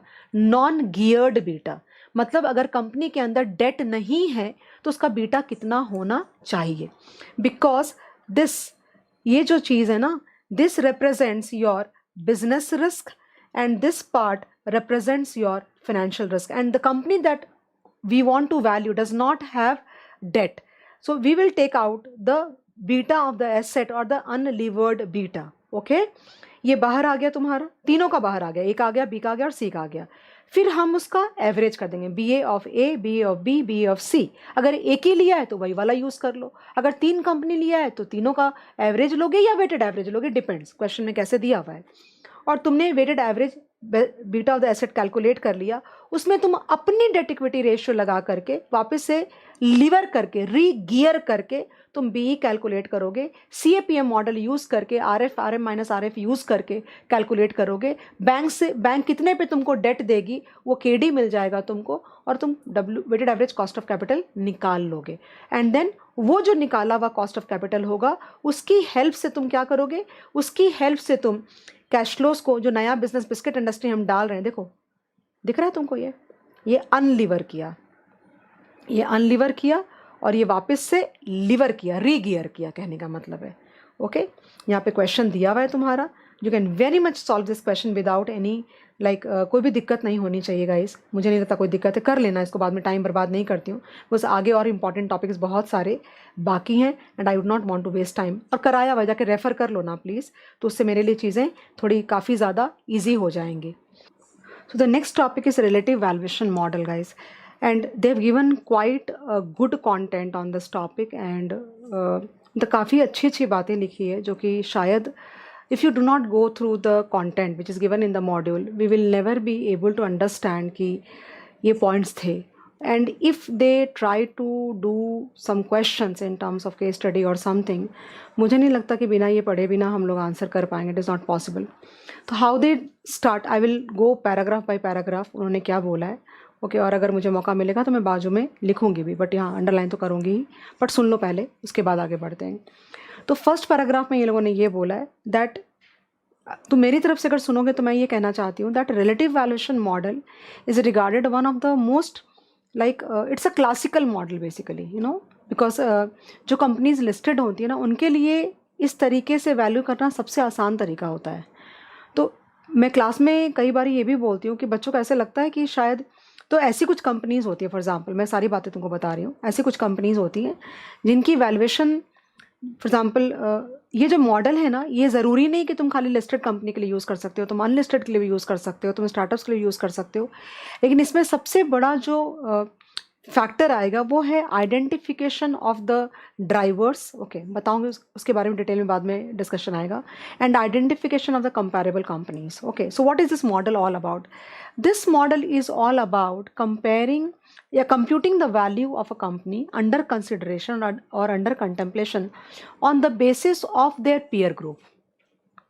समझ आ रही बात? तो बेसिकली वो लिस्टेड भी हो सकते हैं जिनकी वैल्यू हम निकाल रहे हैं, they might not be listed also, that's quite possible, but the base of the valuation is that you are trying to compute the value of a particular company और a particular business on the basis of the peer group or the other companies in the same industry। This model can be used on a standalone basis also, but usually in practical life what happens that the models that you saw, you know, kind of the asset based models and then free cash flow based models and income based models, so we use this model in conjunction with those models। कहने का मतलब ये हो रहा है, ये लोग ये कहना चाह रहे हैं कि वैसे तो ये मॉडल तुम स्टैंड अलोन बेसिस पे भी कर सकते हो, देखो मैंने दोनों लैंग्वेज में बोला है तुमको, फिर बोलना नहीं कि हिंदी नहीं बोला, वैसे तो ये मॉडल तुम स्टैंड अलोन बेसिस पे भी कर सकते हो, लेकिन यूजुअली अगर मुझसे तुम पूछोगे तो प्रैक्टिकल लाइफ में भी वो जो आगे मॉडल हम लोगों ने डिस्कस करा ना, जैसे एसेट बेस्ड मॉडल डिस्कस किया, free cash flow based model discuss किया, इनकम बेस्ड मॉडल डिस्कस करा, और ये साथ में हम यूज़ करते हैं। फॉर एग्जाम्पल कभी भी कोई एक मॉडल से you do not calculate the value, means I mean to say not one model is perfect कि उससे valuation when you do and you can say okay this is the perfect price of this particular business और this particular security, no, we use multiple models together and then try to arrive the value of the company so that every factor is considered. So यहाँ पे in the first paragraph they are saying that this model is based on the pretext of this model is that we are trying to compute the value of the company on the basis of the comparable firms in the industry, and this model is used in conjunction का मतलब along with, okay, along with other models. This is what they are trying to say in the first paragraph. In the second paragraph they are saying that कि what is the logic, what is the exact logic of using this model. So basically then they say that कि भाई we try to identify assets. Okay, मान लो कि भाई जो मान लो मेरी company के कुछ एसेट्स हैं या कंपनी है या बिजनेस मॉडल जो भी है, तो जो सिमिलर एसेट्स हैं उसके बेसिस पे हम मार्केट प्राइस करने की कोशिश कर रहे हैं. अच्छा है, बहुत अच्छा पैराग्राफ बोला है, मुझे बोलने तो शायद थोड़ा डेवलप होगा टाइम 2-4 मिनट के अंदर में. So we are trying to compare the assets of the acquiree, मतलब target, with the comparable assets available in the market. We are trying to price the value of the asset of the acquiring company with the in comparison to the other assets which are of similar type in the market. So एक बहुत अच्छी line उन्होंने ये लिख रखी है कि this is a complete deviation if we look to other models. That means दूसरे मॉडल्स में तुम्हारे कुछ बेस था कैलकुलेशन का, करेक्ट ना, कि भाई हम या तो कैश फ्लोज को डिस्काउंट करेंगे या हम एसेट्स की वैल्यूएशन के ऊपर करेंगे. So this is a lot of deviation in terms of the calculation of intrinsic value. But in order to understand the model properly, if somebody tries to think that okay, what is the model all about, so एक बहुत अच्छी line use करी उन्होंने that maybe if you draw a normal distribution, are you aware of normal distribution जो हम draw करते हैं? Okay, मैंने एक एग्जाम्पल तुमको कई बार दिया हुआ है पहले कि एक्चुअली अगर मान लो कि एक सिमिलर टाइप के फर्म में तुम जॉब आर्टिकलशिप करते हो और बाकी सारी चीज़ें भी सिमिलर है, तो it is a high probability that कि 2-4 जो भी लोग होंगे जो सिमिलर हैं एक दूसरे के, एक मतलब एज के हिसाब से, काइंड ऑफ टैलेंट के हिसाब से एंड ऑल दैट, तुम्हारे जो मार्क्स इंटर में कैसे आए, फाउंडेशन में कैसे आए एंड ऑल दैट, तुमने फर्स्ट अटेम्प्ट में पास किया and all that. So based on these parameters similarity तो होनी चाहिए ना. सो ये हाई प्रोबेबिलिटी है कि on a normal distribution curve तुम सबका जो स्टाइपेंड होगा वो शायद इस वाले पार्ट में फॉल कर जाएगा. सो तुम समझ के कनेक्ट कर पाए?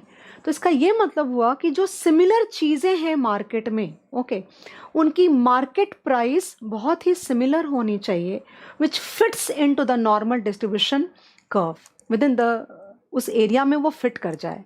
तो कहने का मतलब उस हिसाब से बेंचमार्किंग हम कर रहे हैं. और ये लोगों ने ये भी बोला है that it is not too weird also because quite a few times in on a day to day basis we try to benchmark or we try to price or we try to value on the basis of some comparative, like they have given an example. For example, we try to relate the returns of a particular stock on the basis of the market. So where the market has become a comparative or comparable index for that matter, okay.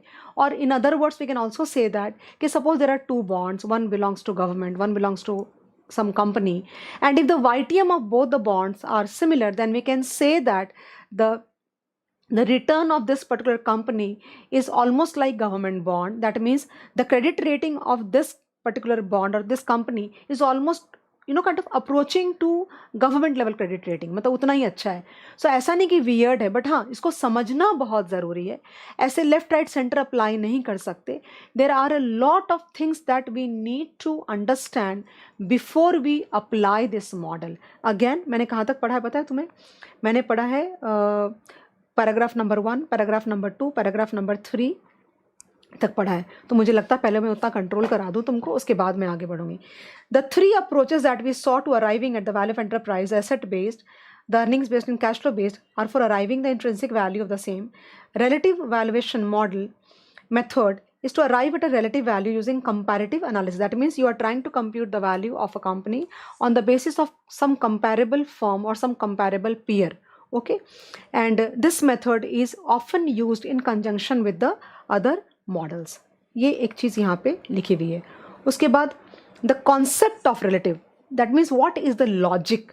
One way to look at the practical implementation of fair value within the valuation context would be to identify assets that are similar to the ones held by the acquiring company so that the values can be compared. Okay, that means अगर सारी चीज़ें same हैं तो value भी दोनों की similar होनी चाहिए. This would be a significant departure from the intrinsic value approach that we have seen until now. Trying to get a value that would be the nearest to the market price would mean that the valuation of a particular portfolio or a divestiture of an entity would happen at an agreeable price that fits into the normal distribution. I give you just 2 minutes back, I gave an example.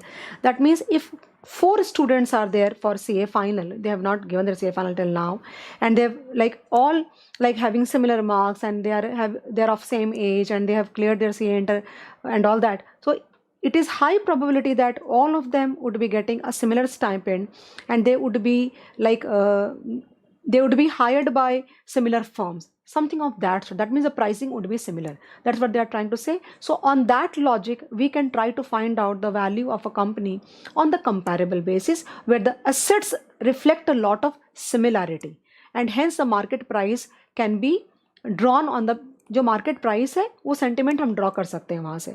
Third paragraph में ये बोला कि हम often day to day life में भी use करते हैं. तो यहाँ पे देखो एक लास्ट लाइन करती हूँ.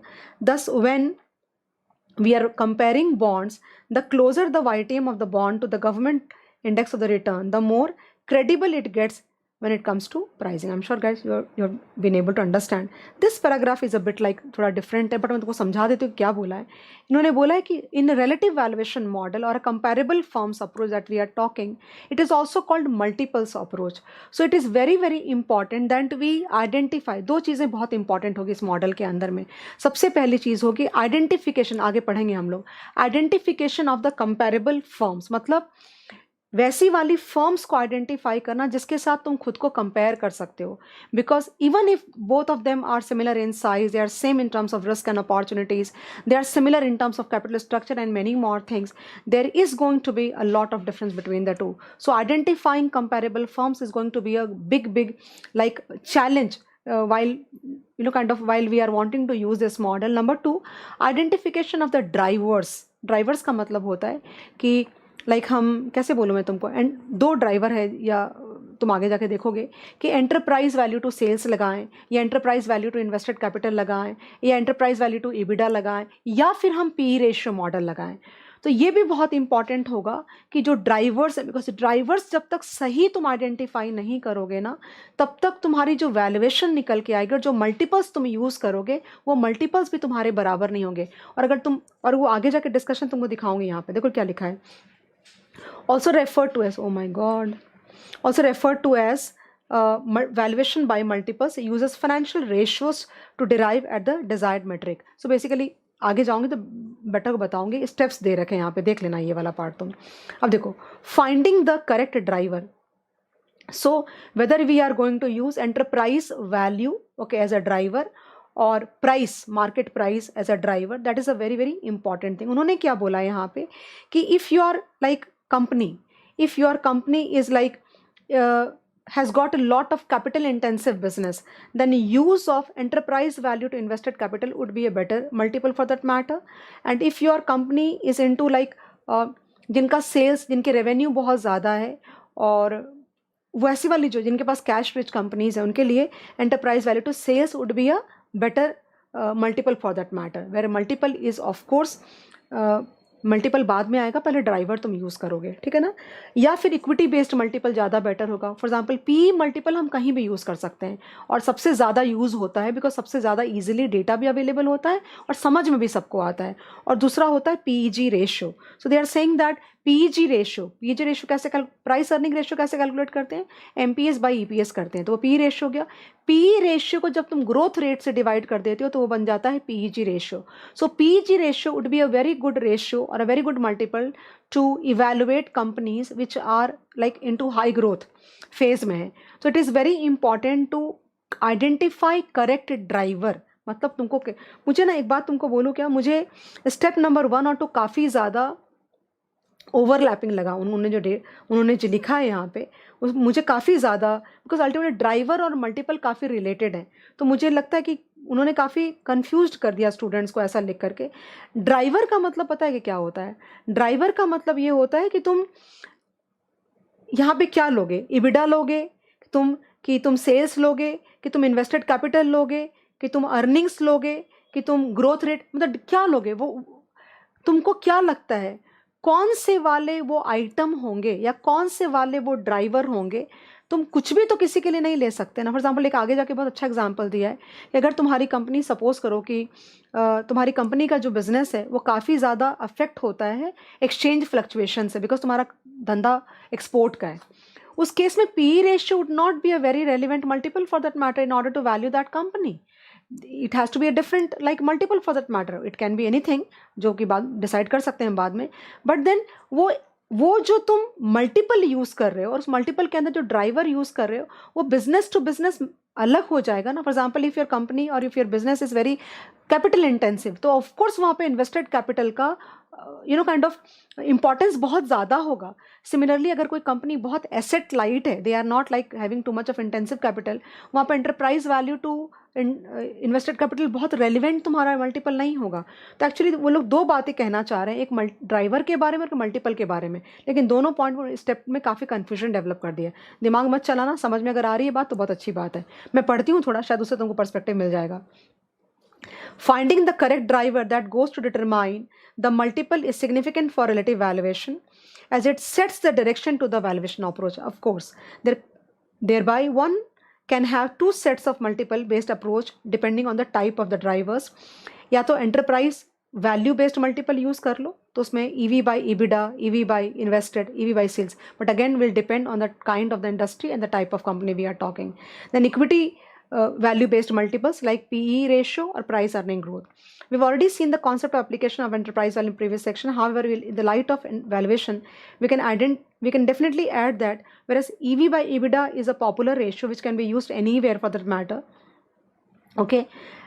EV by invested capital will be more appropriate for capital intensive, and EV by sales will be more appropriate for companies which are into like जिनका revenues बहुत high है या huge order book है, similar of that means उनका revenue बहुत driving force है. Then step 2 में लिखा है राइट फाइनेंशियल रेशियो यूज़ करना. जैसे कि मैंने तुमको बोला कि EV to invested capital would be a better multiple for companies which are into capital intensive, and EV by sales would be a better multiple for company which are having a good big order size और high revenue and all that. ये सारी बातें लिख रखी है. Then लिखा है arriving at the right mix of the compare. ये तो सबसे ज़्यादा इंपॉर्टेंट जो मैंने तुमको बोला. तुम कितनी भी कोशिश कर लो, identification of a comparable firm, a look alike firm is the most difficult job. But then we can just try to go near. जो सिमिलर दिखता है, बिल्कुल सिमिलर तो मिलेगा ही नहीं तुमको, बिकॉज तुम्हारे जैसा कोई दूसरा है ही नहीं.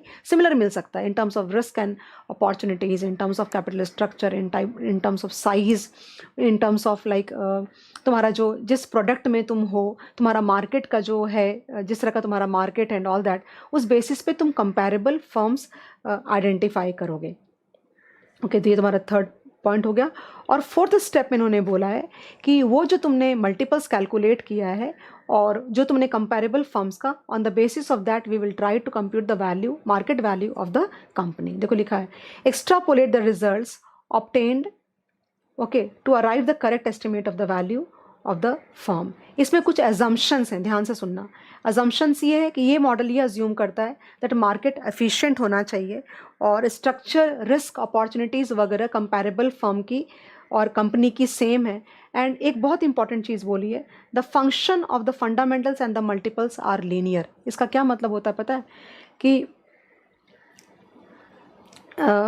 कैसे बोलूँ मैं तुमको कि लीनियर समझते हो कि अगर ये बढ़ा तो एग्जैक्टली उतने से वो बढ़ जाएगा, लाइक दैट. तो ऐसा फॉर एग्जांपल अगर एक कंपनी की PE मल्टीपल सपोज 11 है और दूसरी कंपनी की PE मल्टीपल 12 है, तो ऐसे तुम नहीं कह सकते कि it is not a 1-to-1 comparison कि एक ही चीज़ की वजह से 11 हो गया और क्योंकि ये बेटर तो 12 हो गए. कुछ और भी फैक्टर्स हो सकते हैं, ऐसा मेरे कहने का मतलब है. So the assumption is that the function between the fundamentals and the multiples are linear. That means वो एक फैक्टर है जिसकी वजह से वो चेंज हो रहा है मल्टीपल.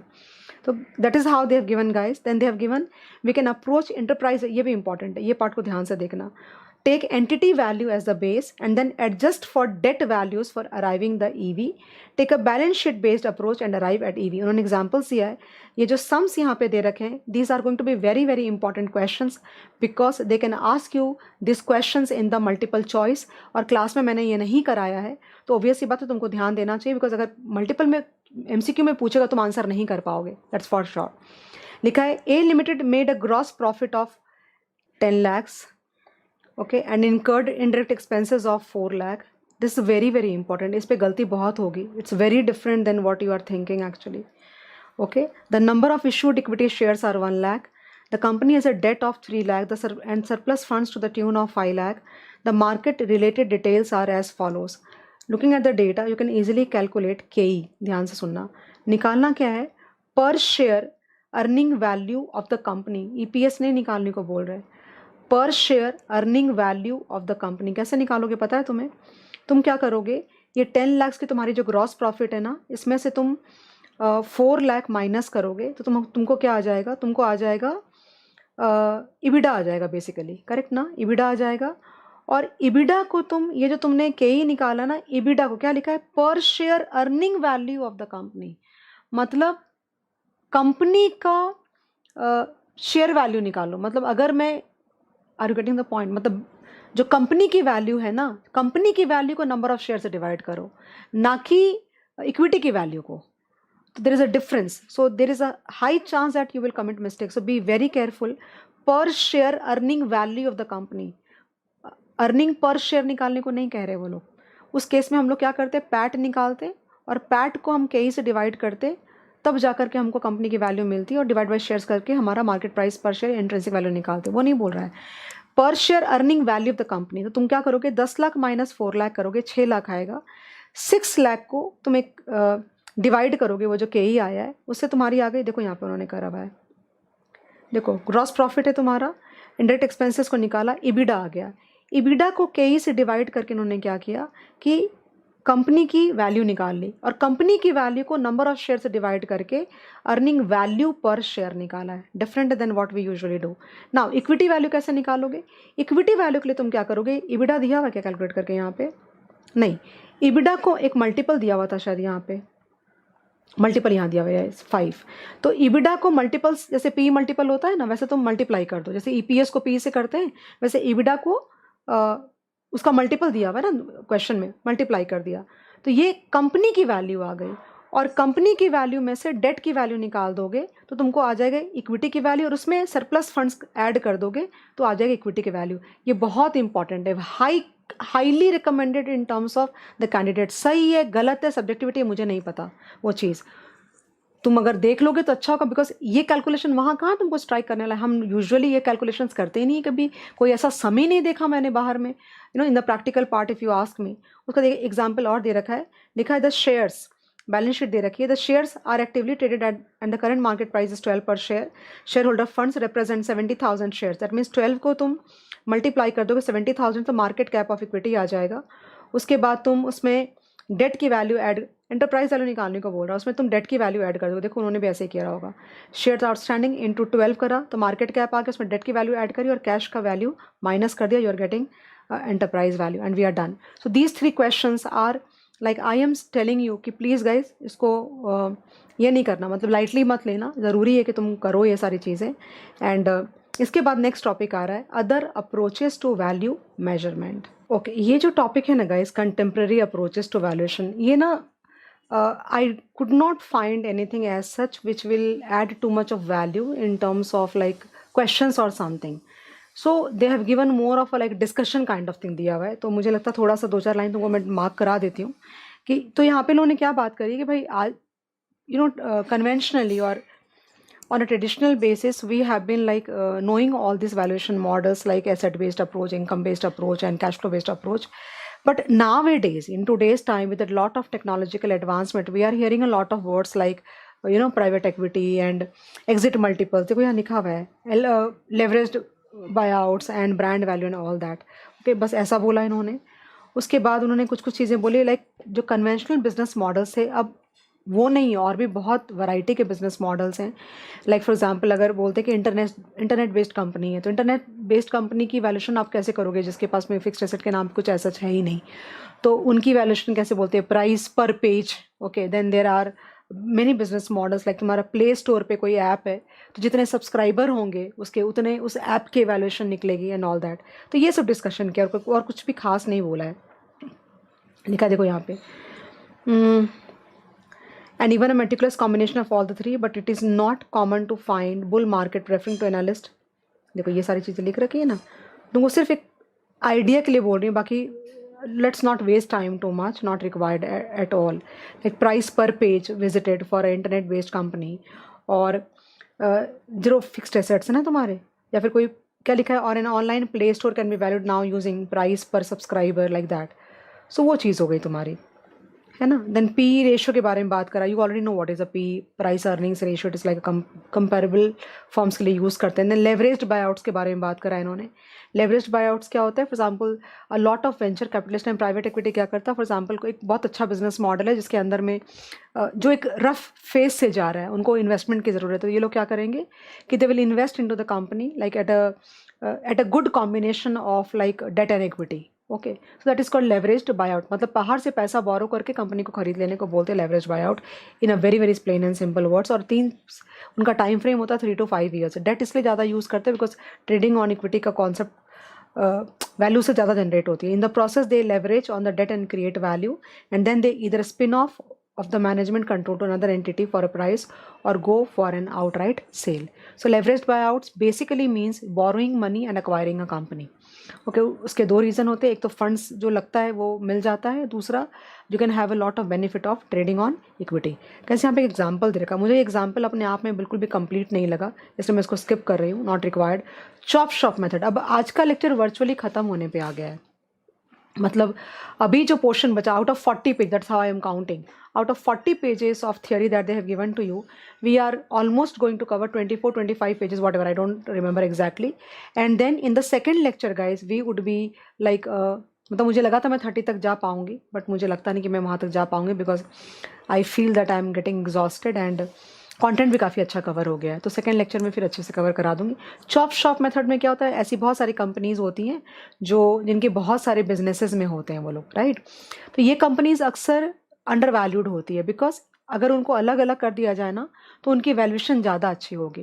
तो in order to value such kind of companies we can use chop shop method, where in देखो यहाँ पे ये एक बिजनेस सेगमेंट एग्जाम्पल दे रखा है, ये एक एग्जाम्पल दे रखा है, ये एक बिजनेस सेगमेंट है और ये एक बिजनेस सेगमेंट है, और तीनों बिजनेस सेगमेंट का सेल्स है और एसेट्स और इनकम है, यानी valuation on the basis of sales like a P multiple only on the assets और सेगमेंट इनकम। और फिर तुम क्या करोगे कि फॉर एग्जांपल अगर तुम इसको इससे मल्टीप्लाई करोगे तो आ जाएगा कंज्यूमर होलसेलिंग की वैल्यू आएगी, but on the basis of sales. उसके बाद तुम इसको इससे मल्टीप्लाई करोगे तो आ जाएगी value of consumer wholesaling on the basis of assets, और इसको इससे मल्टीप्लाई करोगे तो वैल्यू आ जाएगी on the basis of consumer wholesale की, of course on the basis of income. अब एक सेगमेंट की 3 वैल्यू तो हो नहीं सकती, तो तुम क्या करोगे, तीनों वैल्यूज़ को on the basis of 3 different benchmarks add करोगे और डिवाइड बाई 3 कर दोगे, तो एवरेज वैल्यू कंज्यूमर होलसेलिंग निकल जाएगी। उसी तरह से बाकी दोनों का भी निकालोगे और वो जो एवरेज 3 एवरेज होंगे उनको टोटल करोगे तो इस कंपनी की वैल्यू निकल जाएगी। That is chop shop method, nothing more than that. उसके बाद नेक्स्ट मॉडल आ रहा है तुम्हारे सामने में, this is the last topic that I am dealing as of today, economic value added. किसको नहीं पता ईवीए क्या होता है, बट ईवीए और एमवीए उन्होंने भी वही चीज़ें लिखी है, that they are focusing on the fact that कि सारे ऑपरेशनल एक्सपेंसेस मीट करने के बाद ओके सो अगर एक कंपनी और स्टेक होल्डर की रिक्वायरमेंट्स भी मीट करने के बाद अगर कोई कंपनी एक्स्ट्रा कैश जनरेट करती है, that company calls for a higher valuation, that's it. And that is why EBIT 1 minus T. What is that? EBIT 1 minus T is NOPAT। मतलब आप सारे खर्चे EBIT तक तुम आ चुके हो, मतलब कंपनी चलाने के रनिंग एक्सपेंसेस जितने वो सारे मीट कर चुके। अब EBIT से तो तुम अपने स्टेक होल्डर्स को ही पेमेंट करोगे ना, उसमें से टैक्स हटाने के बाद minus KC into capital employed. Case is what, weighted average cost of capital and capital employed, यानी तुमने अमाउंट में ये निकाल लिया कि स्टेक होल्डर्स को कितना देना होता है, वो भी तुमने माइनस किया, और उसके बाद भी अगर पैसे बच रहे कंपनी के पास में, that will be called as EVA, nothing more than that, everybody knows that, फिर भी पढ़ते हैं. Economic value added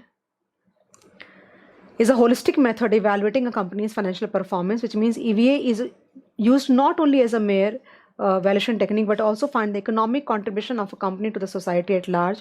The core concept behind MVA is that a company generates value only if there is a creation of wealth in terms of returns in excess of its cost of capital. मतलब अपने cost of capital से ज़्यादा earn करेंगे तभी तो wealth creation बोला जाएगा, right? फिर उसके बाद लिखा हुआ है that to answer to the above is the EVA looks at the performance of the management of the company. That means अगर EVA पॉजिटिव है, that means your management has been like very very efficient in their use of the existing assets for that matter, because तभी ज़्यादा तुम्हारे cash flow generate हो सकते हैं, तभी तुम EVA जनरेट कर सकते हो. So in a way it will also give you the measurement of the performance of your management. Very very good line actually this one. Okay, to elaborate all the approaches seen up, now mere just a function of number crunching, but EVA tries to make management more accountable to their individual decisions and impact of decision on the path to progress the company. ये example दिया हुआ है बहुत ही weird सा थोड़ा, and उसका formula तुमको दिया हुआ है, तुमको ज़्यादा दिमाग नहीं चलाना है इसके अंदर में, और EVA कैलकुलेशन तुमको आती है. इस प्रैक्टिकल बेस मैंने पहले भी थियरी थोड़ी स्किप करी हम लोगों ने, और ये एग्जाम्पल बहुत ज़्यादा इंपॉर्टेंट है. कितनी बार गलत करते करते करते अब जा करके सही शायद इनसे हो पाया है. एक बहुत ही इंपॉर्टेंट पॉइंट है कि वो जो नोपैट होता है EBIT 1-T, उसमें नॉन कैश आइटम्स की एडजस्टमेंट होनी चाहिए. देखो यहाँ पे care should be taken to do the adjustment for non cash elements like provision for bad and doubtful debts, जो कि जो क्वेश्चन जो मैंने स्टार किया है इसके अंदर ही तुमको इसका इम्पैक्ट दिख जाएगा. करके देखो. एंड ये सम क्लास में भी हम लोगों ने करा हुआ है वैसे, और सारी क्लासेस में सब ने कराया होगा आई am sure, because this is not like something कि मैंने ही कराया होगा, बट सारे टीचर्स ने जहाँ से भी तुमने पढ़ा उससे कोई मैटर नहीं करता है. और MVA क्या होता है? Present value of EVAs is called MVA. तो फॉर एग्जाम्पल किसी कंपनी की अगर मार्केट वैल्यू सपोज करो कि ₹1000 है, ओके, एंड बुक वैल्यू उस कंपनी की सपोज करो कि ₹400 है, तो बाकी जो बैलेंस है वो MVA है ₹600. And what is EVA? MVA is the present value of EVA. Class में ये भी बहुत डिटेल में कराया है. किसी बच्चे को अगर नहीं आता है नवंबर 23 के जाके मेरे लेक्चर्स देखो प्रैक्टिकल वाले पार्ट में, तुमको समझ जाएगा. सो MVA is nothing, that means any value which is over and above the book value is because the company is capable of generating MVAs. That's it guys for today, and I think I will wind up now. एक बात और कह रही थी, ये lecture तो आज upload हो जाएगा तुम्हारा, लेकिन अगला लेक्चर ईद आ रही है बीच में, तो हमारी ऑफिस की छुट्टी रहेगी एंड ऑल दैट, तो एक दिन आगे पीछे हो जाएगा, तुम उसका टेंशन मत लेना. मैंने बोल दिया कि मैं कराऊंगी तो मैं कराऊंगी. मैंने बोला था मैं बिजनेस वैल्यूएशन जरूर कराऊंगी तो मैं कराऊंगी. बीच में I was not well and there are a lot of other engagements, and this takes time. This really takes time because there are a lot of pages that I have to go through, and the most important thing here is that I have to speak in the same language as given in the module. मैं अपने मन से कुछ भी नहीं बोल सकती, because अगर मैं अपने मन से कुछ भी बोलती हूँ तो वो तुम्हारे लिए कुछ ज़्यादा यूज़ का नहीं रहेगा. So it takes some time. So maybe quite a few times you are not able to take out that kind of time. I hope you appreciate and be empathetic enough towards me. And thank you so much guys. And जैसा मैंने बोला आज ये हो जाएगा, 1-2 दिन के अंदर में पार्ट टू में मुझे मेहनत ज़्यादा लगेगी रिकॉर्ड करने में, बिकॉज आई एम प्लानिंग कि मैं थोड़ा जो तुम्हारा उन्होंने जो स्टार्टअप्स वैल्यूएशन के जो मॉडल बोले उसके थोड़े छोटे सम्स अगर मैं करा दूँ तो बहुत अच्छा हो जाएगा. प्लस इन जनरल भी हमें MCQs और केस स्टडीज़ करनी होगी, तो it will take some time on my part to record, and I think I will take 1 or 2 days to record and then upload. Don't have to worry. तब तक तुम अपनी पढ़ाई जारी रखो, एंड लेक्चर ख़त्म करने पर लाइक, कमेंट और थैंक यू बोलना मत भूलना. Bye bye, have a nice day. I wish you all the very best for all your exams. May you come out with all the flying colors, and I love all of you. Thank you.